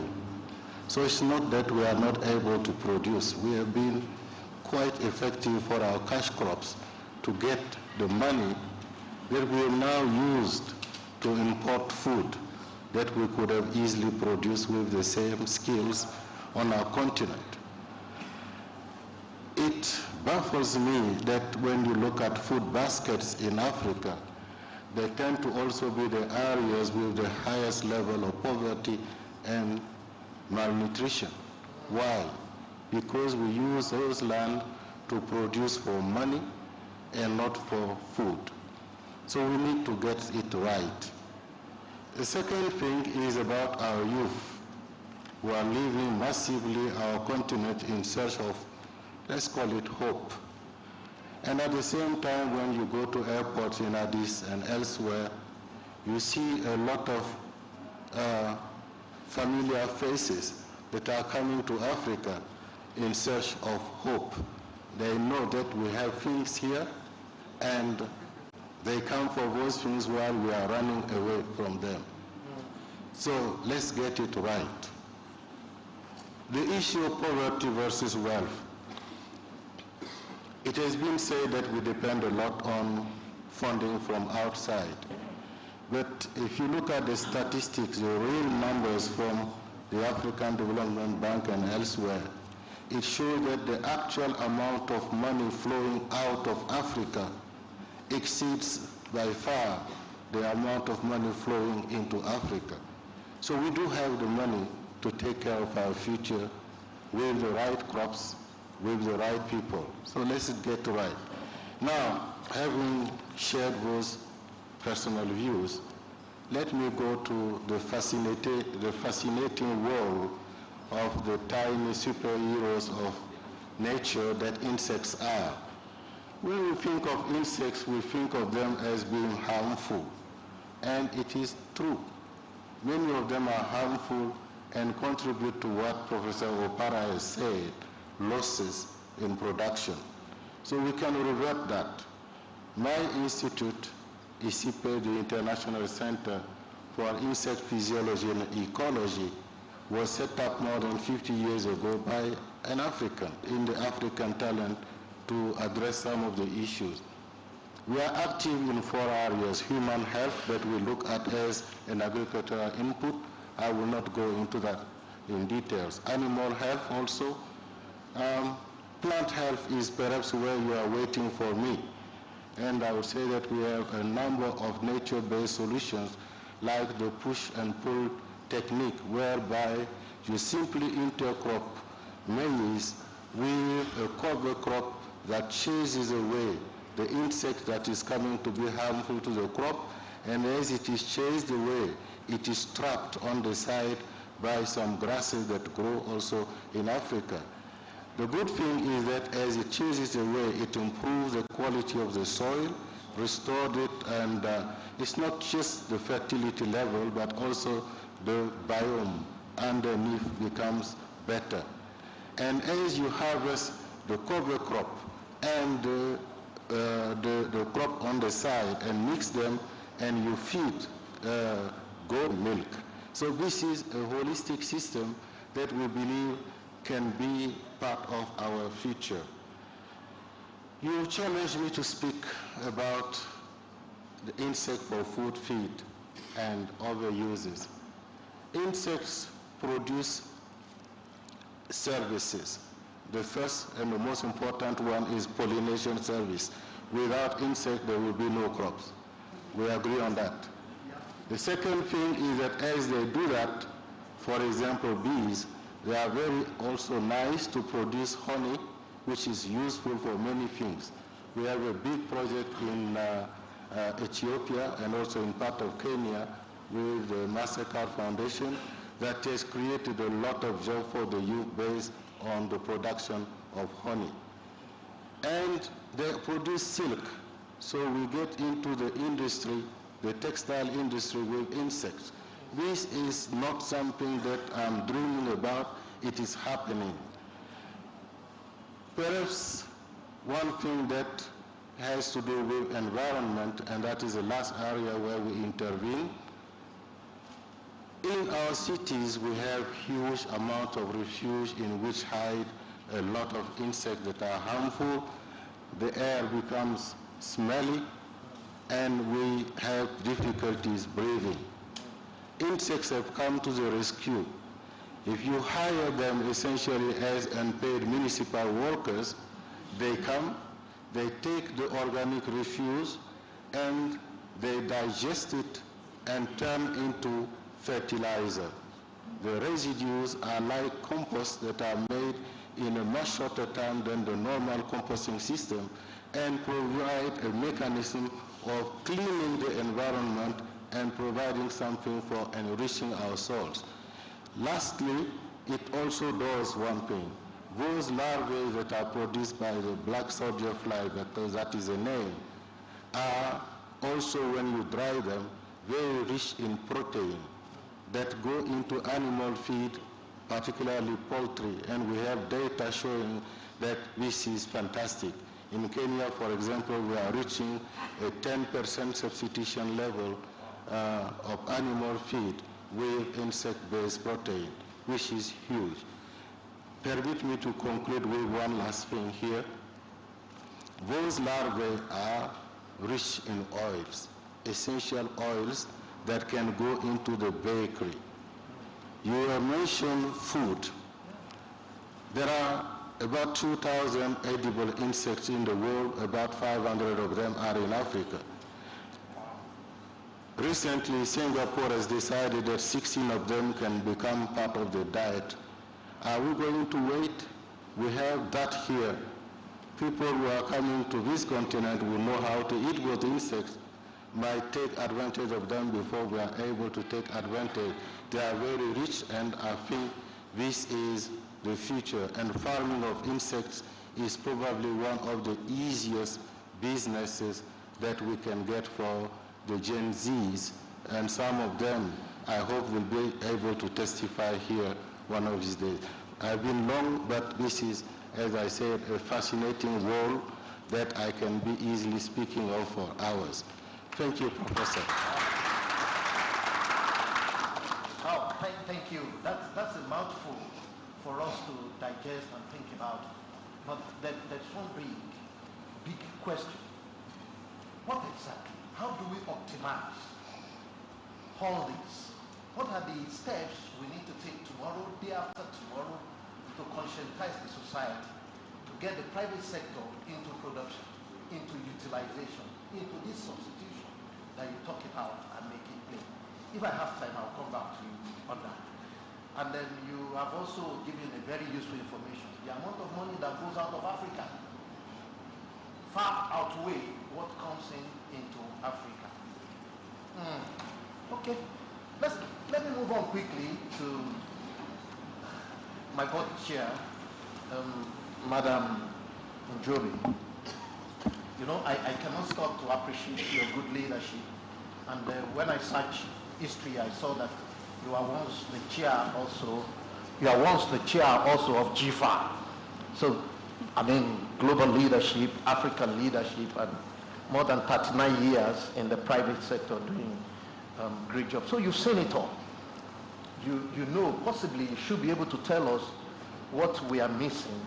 So I want to ask you, what should Africa be doing to optimize partnership for the delivery of results in terms of mutually reinforcing effort against the constraint to the development of our agriculture and food security? Ma'am, you have the floor. Yeah, that's a really big.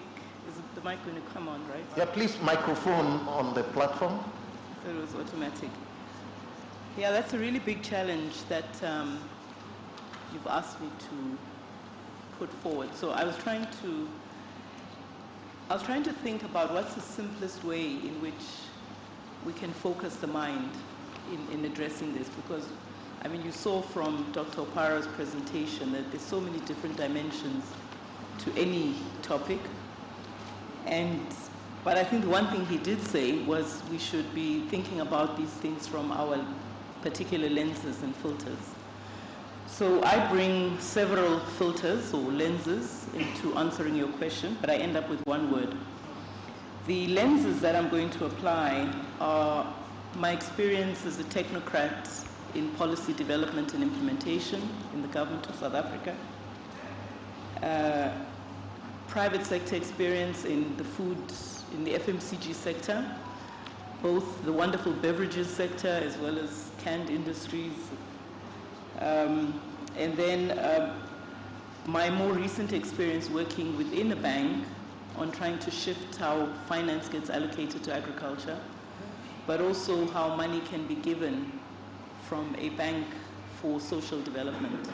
So those are the three things I'm thinking about.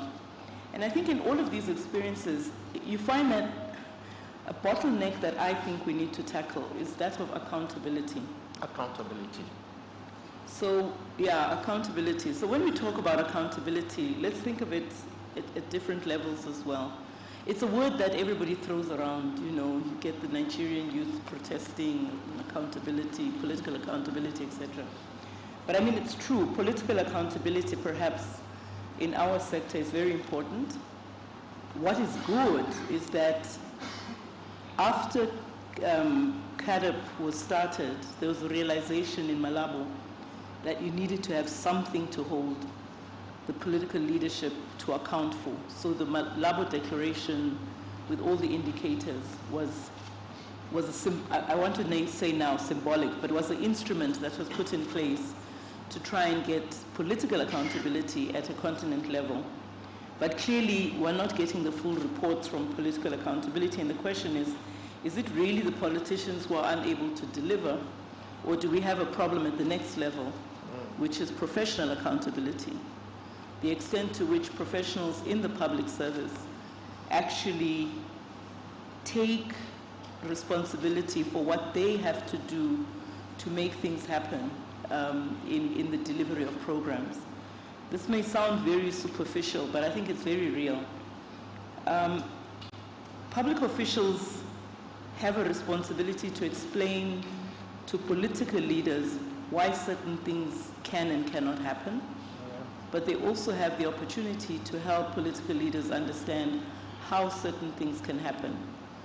It's their responsibility to demonstrate through facts and evidence why certain things should happen in a particular way. And I sometimes do think that we've had, and I mean, I've worked in the agricultural sector on the continent for many years, we've had some very amazing, enthusiastic ministers who did not come from an agricultural background, who may have been failed by their officials. So professional accountability, I think, is the next, and I think even in the context of academia or wherever professionals are working, just their ability to take responsibility for what they do in a transparent manner. So an official who allows anybody, or a professional who allows anybody to take the wrong route, knowing full well that it's a wrong route and doesn't speak up, I think that there's a lack of accountability there, and that's professional accountability. Then I think the combination of the two probably results in what I call impact accountability, you know. This is very much a term used in the NGO world, in our world here, which is really about establishing very clear impact-specific measurable goals and indicators. I think what we tend to miss is transition indicators. So we tend to put along, if you look at all of the documents, they talk about something that's actually attainable in 50 years. And then we get frustrated in 20 years why it's not happening, because we didn't think about some transitional indicator that would give us a sense that we're moving in the right direction. And ultimately, if we stick on this path, we will get to where we want to go. I think the education change timeline is 30 years. They say if you want to introduce a new education system, it's going to take you 30 years to actually see whether or not the result of your new way of teaching has had an impact. So I think we need to think more deeply around those things, but more importantly, we need to be transparent about the outcomes and the assumptions we make about outcomes, which then brings me to an issue that is pertinent in partnerships, where I think in partnerships, people have self-interest. Everybody gets into a partnership because there's something they want out of that partnership.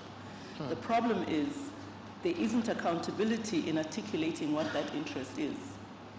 And ironically, if people were very honest about what, or organizations are honest about why am I getting into this relationship? This is what's in it for me. It might be easier to find that 70% of the things are actually common objectives. It's the 30% that's a bit problematic. But then you find mechanisms to deal with the areas where there's disagreement, and you make progress on the ones that are clear. What tends to happen in partnerships, again, we get into this, I think where I am in my life, I can use flippant words like a lovey-dovey relationship about we're all in this together, we're working for some big vision, but actually because we've not drilled down on the detail, we actually disagree on 50 or 80% of that vision.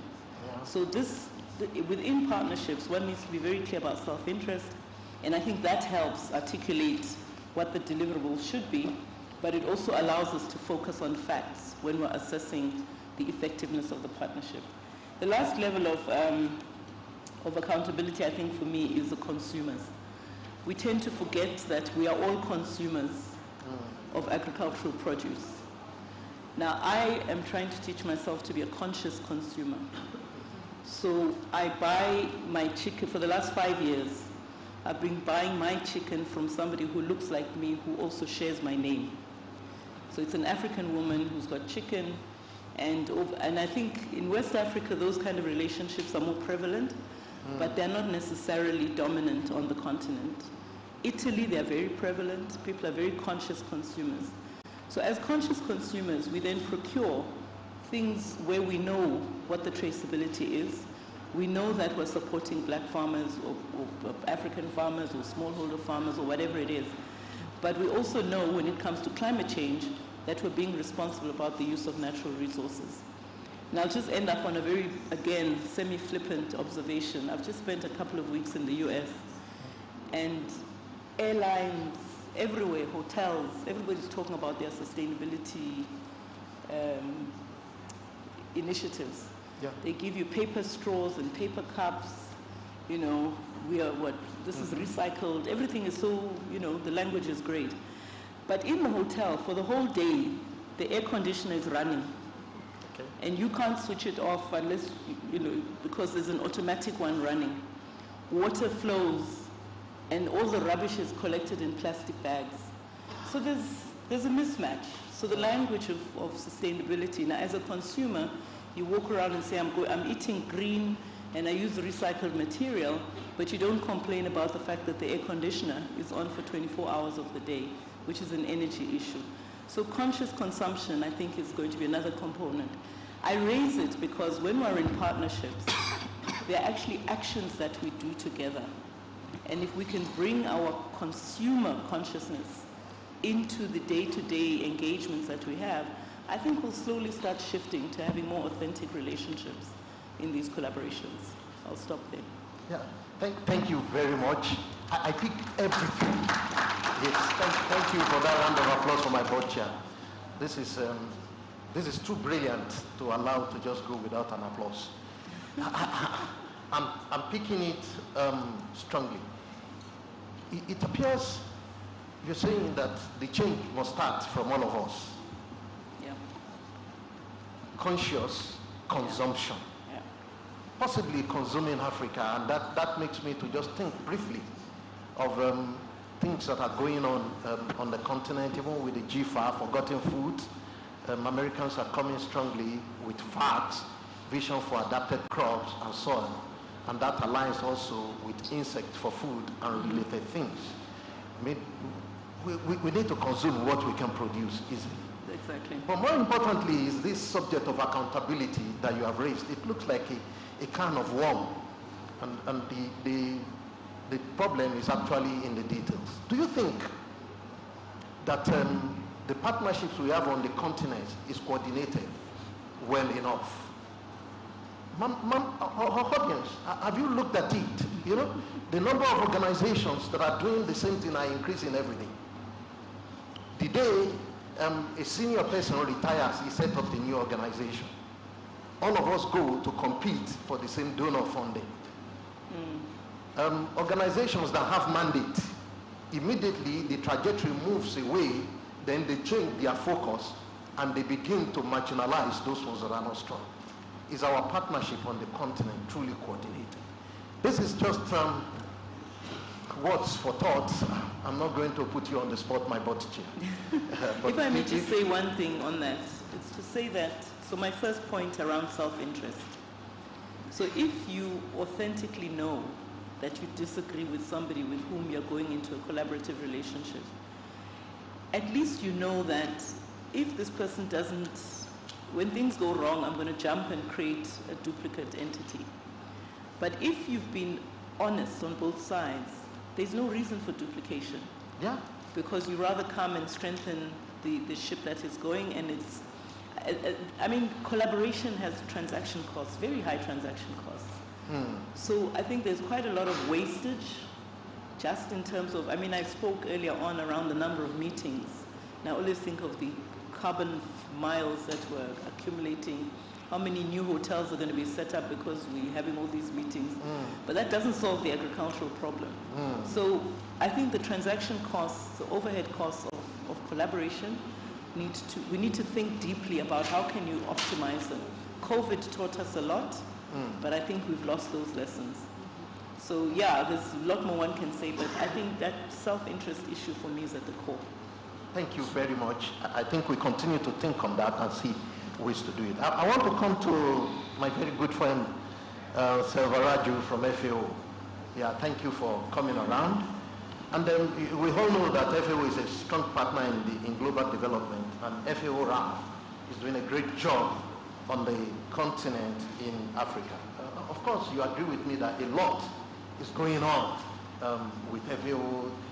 The new strategy is also very important. But when you look at all these things, what are the key things we need to bring to the fore to optimize the partnership between FAO and the African NAS? I'm very particular about NAS, National Agricultural Research System. I'm not saying about government.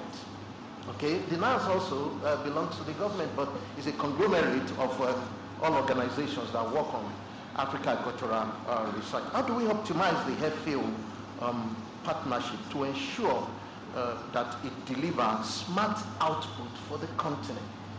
But possibly we need to do an evaluation and see. We've done this for 2 decades, 3 decades. And what change can be attributed to our type of partnership? Yeah. Thank you. Thank you, my dear brother, for this very interesting question. So first of all, on behalf of FAO, I thank organizers, FARA, for inviting us to be part of this very important event. Excellencies and distinguished participants, ladies and gentlemen, good afternoon to you. So I represent FAO's Office of Innovation, focusing and leading FAO's work on agriculture research, extension, and biotechnologies. So first of all, promoting NARS is heart of our work when we talk about FAO strategy on science and innovation. In 2022, FAO members have endorsed the new first ever science and innovation strategy. And this has 3 pillars. The first pillar focuses on knowledge generation, science policy interface. The second one focusing on country-level capacity development for agricultural innovation systems, including NARS and extension advisory services, including the private sector in a consortium of agri-food system innovation ecosystems. And the third pillar focuses on how we can equip ourselves to better support our members. So NARS and related work, of course, broadening the scope, not only focusing on the public sector NARS, we also focus on other key players, including the private sector, how they can come together and focus on the new emerging challenges that is in front of us to address and achieve the food security for all, leaving no one behind. So just there are multiple initiatives in relation to the FAO Science and Innovation Strategy. One such initiative is FAO Science and Innovation Forum that discusses, shares experiences and lessons learned in the context of science, technology and innovation, and how this can be an accelerator to feed into all the programs or all the operations that we do within FAO in the context of achieving the food security. So the second initiative is FAO's hand-in-hand initiative. This is a partnership mechanism at the country level to assess what is the demand and what we can offer together. So FAO's hand-in-hand initiative is also one of the major mechanisms that promotes partnership. The third one is Digital Villages Initiative, 1,000 Digital Villages Initiative. This focuses on strengthening the capacity of our partners, including the farmers, civil society organizations and farmers organizations, to make sure that they can absorb the digital tools and methodologies and make use of it for efficient and effective decision making at the local level.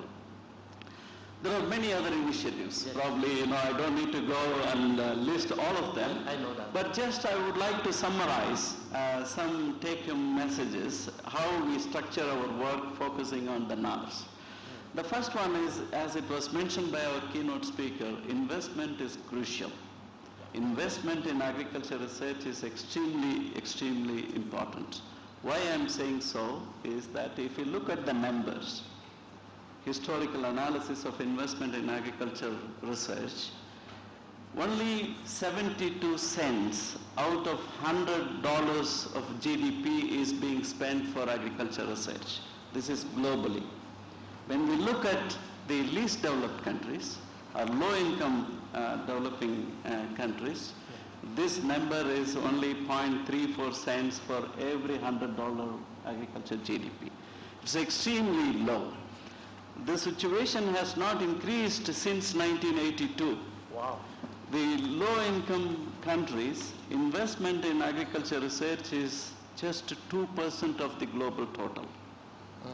This stands at 2% for almost 4 decades. We need to think about how we can enhance the investment for agriculture research, not only in public sector and also in other private sector and civil society organizations, how they can contribute to this one. The second one is the linkages between agricultural education, agriculture research, extension, and farmers. This linkage, we have been talking about this for several decades. At least, from my student days, we were talking about this.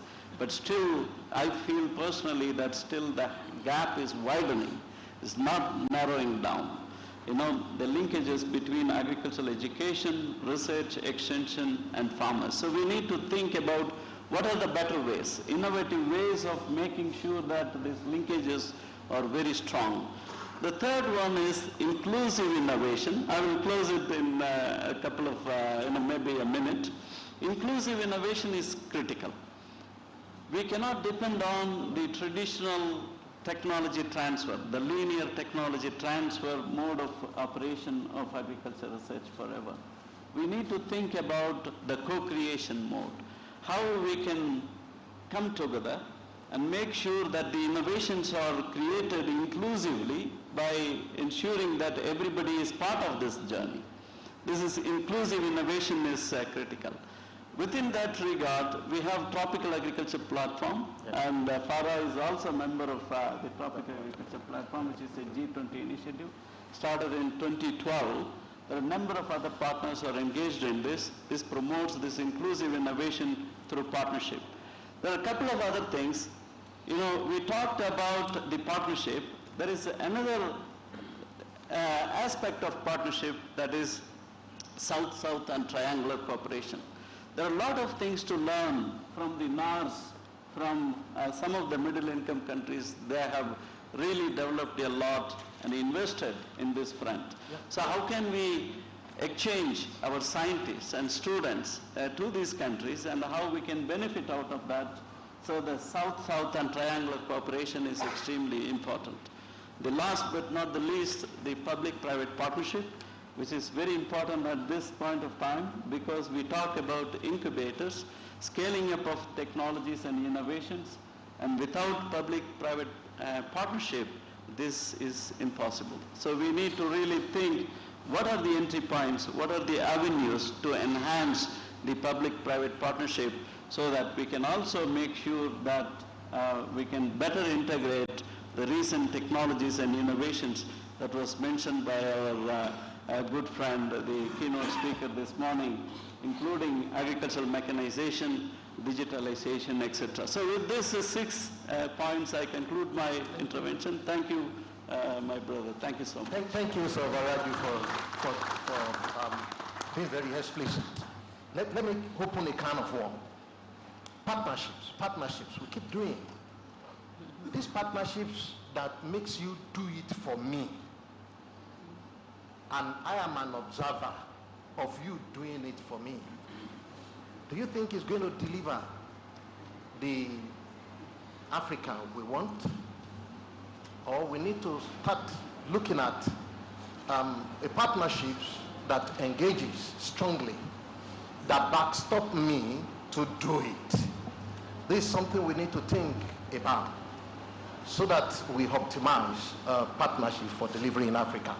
I mean, let me just close back that can of worm and go to Dr. Fal. Dr. Fal, from sub-regional organization perspective, what are the core things we need to start doing to ensure the resilience of African agriculture? You know, and I want you to respond to that from your deep knowledge of the fast degrading natural resources for agricultural production in Africa. The things we truly need to start doing to ensure resilience of our agriculture. Thank you.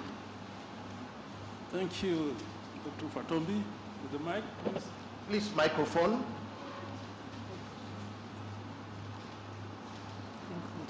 Thank you. Koraf is very pleased for Koraf to be here today. You know, Koraf and Farah are the same to me. It's just a matter of level. Koraf, Farah at the continental level. The complementary, you don't need to speculate on that. It's evident, you know. So it's a very good pleasure for Koraf to be here today. And I want to say something first before I start. Africa is not poor. The problem is, what are we doing? How we are managing our resources, and what we are doing, what we are getting from our resources. Yeah. Africa is a very rich country. You can see, you know, in the world today what Africa represents. First, in agriculture, because you asked about agriculture, 60% of uncultivated arable land are here in Africa. From FAO. I don't say it. FAO said it. 60%. So what are all the countries in the world, or from Europe, from Asia, they are running to Africa. They are picking our lands. We Africans, we don't do anything about it. We just watch. Every country you go, I don't want to mention any, you know, any country name, but you know that Africa, right now, people are sharing our land, you know. What we Africans, we are here sitting, a lot of meetings, we are not doing anything about it. So it's a problem. 60% is very, very important. That's why I've been listening to Yemi for years and years. Yemi was always saying, Africa is the food basket of the world. I said, wow, Africa is the food basket of the world. Now, what we are doing to make it real, and make it happen. I don't think we are doing anything about it.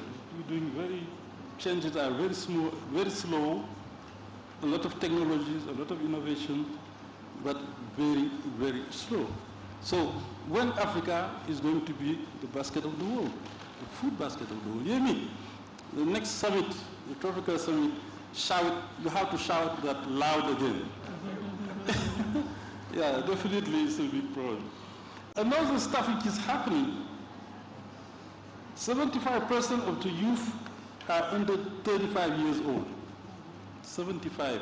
Can you imagine? 75 of the population of Africa are under 35, and 60% are under 20. That labor force, those people are looking for jobs. And we say Africa is rich. We have a lot of resources. There's something that doesn't work properly. And we believe agriculture is really something we have to invest in. Agriculture is facing a lot of challenges. We don't have to name it anymore. Climate change. Climate change is here and to stay for a long time. So we better solve that problem right now, and we have to do it very quick. A loss of biodiversity, we say it, I mean the presentation, the keynote speaker, very comprehensive, a lot of information. Thank you very much for that presentation. The loss of biodiversity everywhere you go in Africa, Senegal, all the way to Nairobi, wherever you go, we are witnessing the loss of biodiversity. I've been doing 40 years of research. I've been struggling to say, we need to have a gene bank in Africa. We don't have. Can you name a country which has really a gene bank here in Africa? No. Where are resources? Now, if I want millet variety, Senegal, we grow a lot of millet. I should go to Montpellier in France. When I was there at ERD, they told me they have 300 varieties of millet in Montpellier. While in Senegal, Rwanda is here, we don't have even 10 or 33. And the millet is our food. So something very important is the transformation of African agriculture is very urgent. It's very, very urgent. And let me tell you that, and you have to keep that in mind, that the transformation should be happening at the farmers level and at the country level. Then you lead yourself. Whatever we're doing here, evaluating, are we impactful, what are we bringing, what is the value addition, where do we measure that? At the farm level, at the country level. So in our research setting, if you don't get that picture, we still going to be sitting here and talking about partnership, talking about innovation, talking about technology, while farmers are still facing the same constraints they are facing since 1960, since the independence. You said it, since 1982, nothing has changed, nothing has, why? We have to ask the question why. So keep in mind that whatever is happening in what we are doing should be at the farmers level, at the country level. And when I say the country level, it's through NARS at the country level. Yeah. Now, you're asking about the core actions. Yes. Yes. This is real. Let's face. We're talking about improving food system resilience. Yeah. That everywhere you go, they say food system resilience, food system resilience. And I ask myself, yes, climate smart agriculture. What are we doing in the climate smart agriculture? We have the strategy at the African Union level. We have the framework at the farmers level. We should be having action. What is happening? Really, since you have the strategy, the framework, what are the actions on climate smart agriculture in countries? I don't see. Okay. I don't see. It's very, very, very important. Yes, I know we do have a lot of new varieties. If you go to Senegal, Wonderful is here, we have a variety of rice going to 10 tons per hectare. 10 tons. The yield is here. We have the yield. Why Senegal is still importing rice? Yeah. From Thailand, importing rice from India. Something is wrong somewhere. And we have the highest yield variety in that area. If you go to Mali, it's the same. If Mali, they know. Mali, they have 8, 10 tons. But if you go to Asia, the yield is go down. In countries where they produce rice, our yield are better than in those countries. So why Africa is still importing rice? So the new varieties, we have to look at what varieties are the varieties appreciated by the consumers. Are the varieties appreciated by the farmers? A lot of questions we don't ask ourselves when we are bringing new technology, new varieties. And I'm sure there's still need of varieties because if you go in the coastal area, you have a lot of salt problem intrusion. A lot of rice field, there's no way you can grow rice anymore because there's a lot of salt. So can we work on creating varieties tolerant to salt? Those are some questions. Irrigation system. What irrigation system? Agroecology, I'm sure, we are going to have a big problem in agroecology. But what we are looking into agroecology? Are we looking into soil conservation or are we looking into, improving yield? I've been working on agroecology since 1984. We're not looking for yield. We're looking just, for soil conservation. Because the mineralization of of agroecology, when you are using, for example, organic matter, is so slow that in the first year, if you put organic matter, you're going to see the effect on the second year, not the year you put the organic matter, the second year. So we have to be very careful and know what to do. Agroecology, agroforestry, agriculture mechanization, soil fertility and health. We've all been to Nairobi. I'm still waiting, to see. We launched the hub for the West African, but I know that you have the Soil Initiative of Africa and the Soil Africa, and we have the action plan. To me, Fatumbi, it's not an end to itself. Just having the plan. The plan is in the core, what we're going to do all the way to the country level, not only just discussing at the regional level. We're not going to change anything. We should be talking about action plan all the way to the country level. And I hope we're going to do it. I hope, The second aspect is delivery system. Yes, we do have a lot of technology. We have very, like the rice yield I told you about. Maybe a couple of farmers, they have those yields, but if you go 100 kilometers from those farmers, that you don't see any more of those rice. So dissemination is a big problem. How we can upscale, that's really, we need action. Really, if you want all the farmers to benefit from advance we have in science. What is the upscaling strategy in every African country? Question. We should be advocating, and I know we're doing it for strong extension system and advisory services. They should go together, but the way we are organized, they are separate. You have extension, you have separate advisory service. Don't forget, the United States agriculture have been developed by the land grant system, where extension is so involved in research activities. So let's do and look where really it's not working. Capacity building of farmers, definitely, we have to put more resources on that. You cannot bring new technology and say, farmers, this is the new technology, just go ahead and, and digitalization of knowledge dissemination. We talk about digitalization, and more farmers are getting into digitalization. So let's use it, and for farmers to get the information the quicker possible. The fastest way possible to get the information.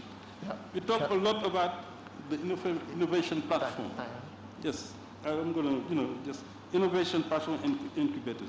Yeah, definitely that's a core action. In policy, in institutional support, access to quality seed is very important to farmers. Access to fertilizers is a very big problem. Reduction of post-harvest losses is another action. Land tenure, access to women to land. Why we are giving out our land to foreigners? Let's think about our women. They are very brave. They want to work. They need land. The land tenure is very important. Access to credit and finance is very important. The strengthening farmers' organization, promoting gender equity is very, very important in gender-sensitive program. Involving youth. I told you about the number, the proportion of youth we having in this, in Africa. Yeah, thank you very much. The last one is the financial support and investment, modelizing finance, resources for research. Yeah, definitely we need finance at the NARS level, not at the country, regional, but at the NARS level and going up. Developing innovative finance mechanism, insurance, also farmer-friendly lending terms. Public investment is very important because in African countries, there's a lot of investment, let's say, in agriculture. So we have to improve the public investment, for job creation, especially for youth and women. And also promotion of industrialization. If you don't promote industrialization, all the transformation is happening out of Africa. That's what we were saying, producing a lot, but the transformation is happening out of Africa.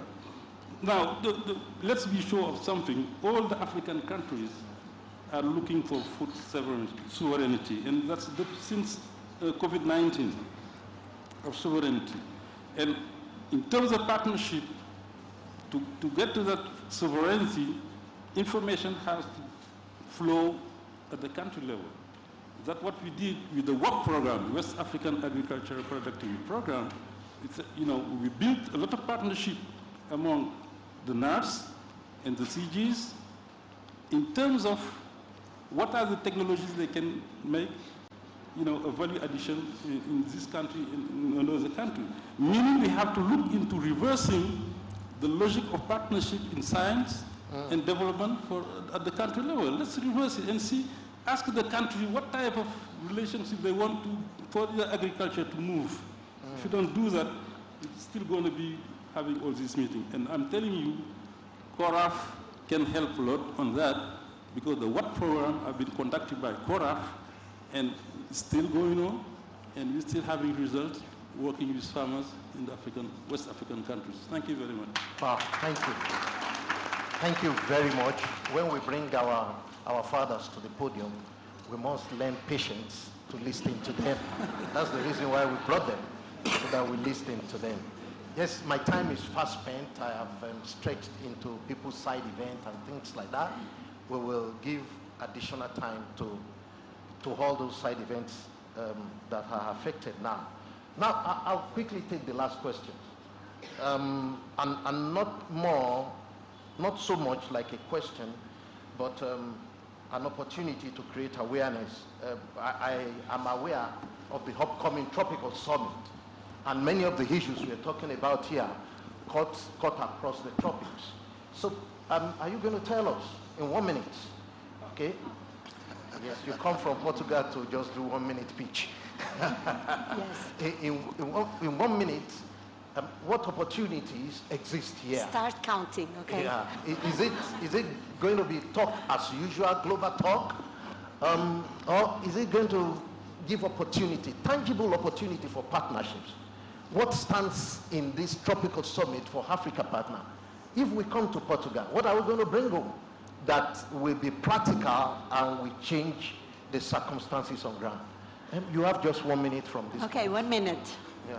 So first of all, thank you so much. Thank you to Agri and thank you to Yami, to all the organizers, because it's a great opportunity. But I'm not alone. And so I need to tell you the story of the summit. Are you counting with 1 minute? So the story of the summit is very simple. Within the University of Lisbon, we have what we call the Tropical College. And the Tropical College is a multidisciplinary platform that is going from law to medicine to agronomy to all the fields that you have within engineering, that you have within the university. And we thought, we want to organize an international conference. And then we come up and we said, there was never a summit for the tropics. Okay, so knowing that tropics and the challenges in the tropics are global, also knowing that we need to have regional and local solutions, we look for a partner. What was the partner? FARA, obviously. So we went for the most important continent. We went for the one that wants to be innovative. We went to the one that has a very, it's a very ambitious, so we come here. So since the very beginning, it's University of Lisbon, together with FARA, in this, I would say, dream that is to have a tropical summit. So the tropical summit, in fact, is, it will be the first edition. I hope that we will have a lot of them. Just the launch, it will be in Europe. It will never be out of the tropics again. And FARA is one of the owners of this idea.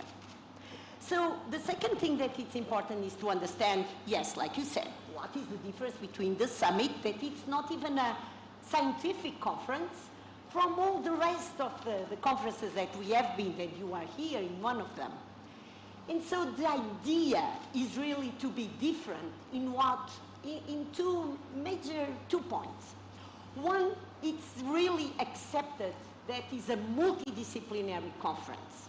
Okay. We do not have only agriculture, we will not have only environment, we will not have only innovation. We have several disciplines. The other thing that it's important that it makes this tropical summit different from the rest is that what we aim is really to put actors together that it will be very difficult to meet. We want to create bridges that never been built before. Great. Because we are very much in our technical area. So everything that we said here, from Agri to Linus and to different speakers, is that in this particular agriculture, what we need are the interfaces. We need the interfaces with education and training, we need the interfaces with the innovation, but we also need the interfaces with the environment. So the summit wants to have this aim. And knowing about this, we thought, well, so what about the major 4 topics of the summit? And the 4 transversal topics, the first one is about planetary health. So we need to consider the whole system because it's a global issue. So 3 minutes now. Yes. 1 minute already? Oh. So the first topic is it's about planetary health, where we include climate action, biodiversity, and resources efficiency. The second topic is agriculture development, where Farah and others have been very, very engaged. So we will have from soil health, but we are going to have these problems of resilience of value chain. But also what we need is really to have the technology and agroecology. But we need to put all this together with other topics, like urban. Who is going to eat? They are in the cities. So we have the other pillar that it's about social and transitions.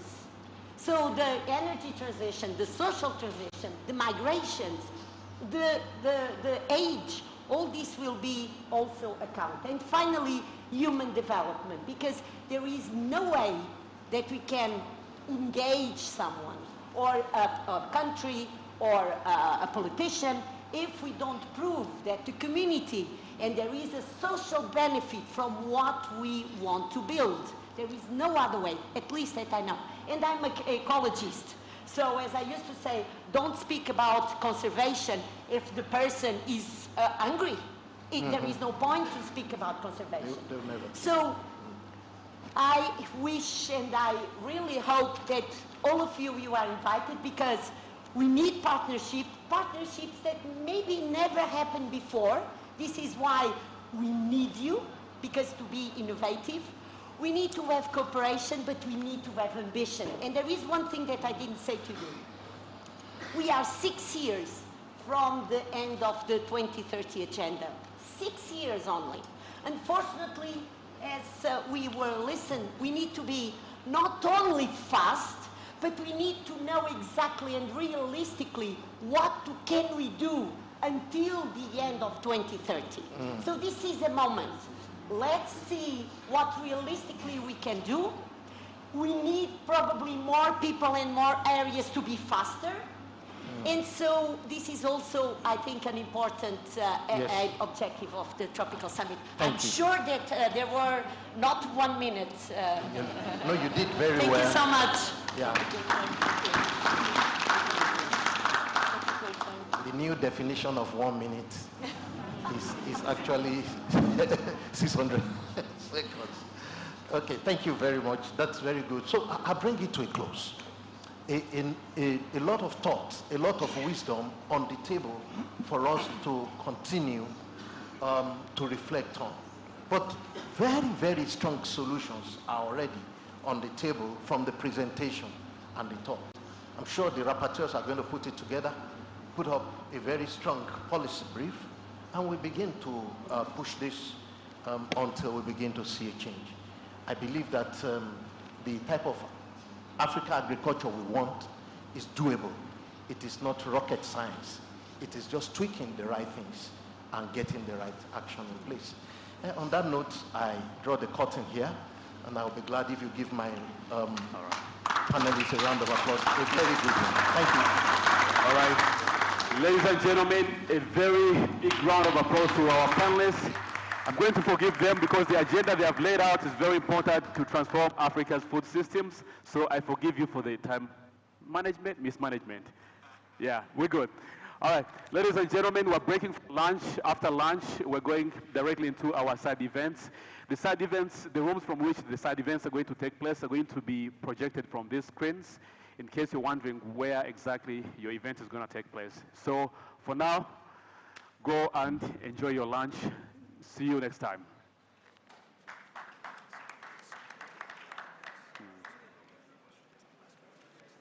Yeah.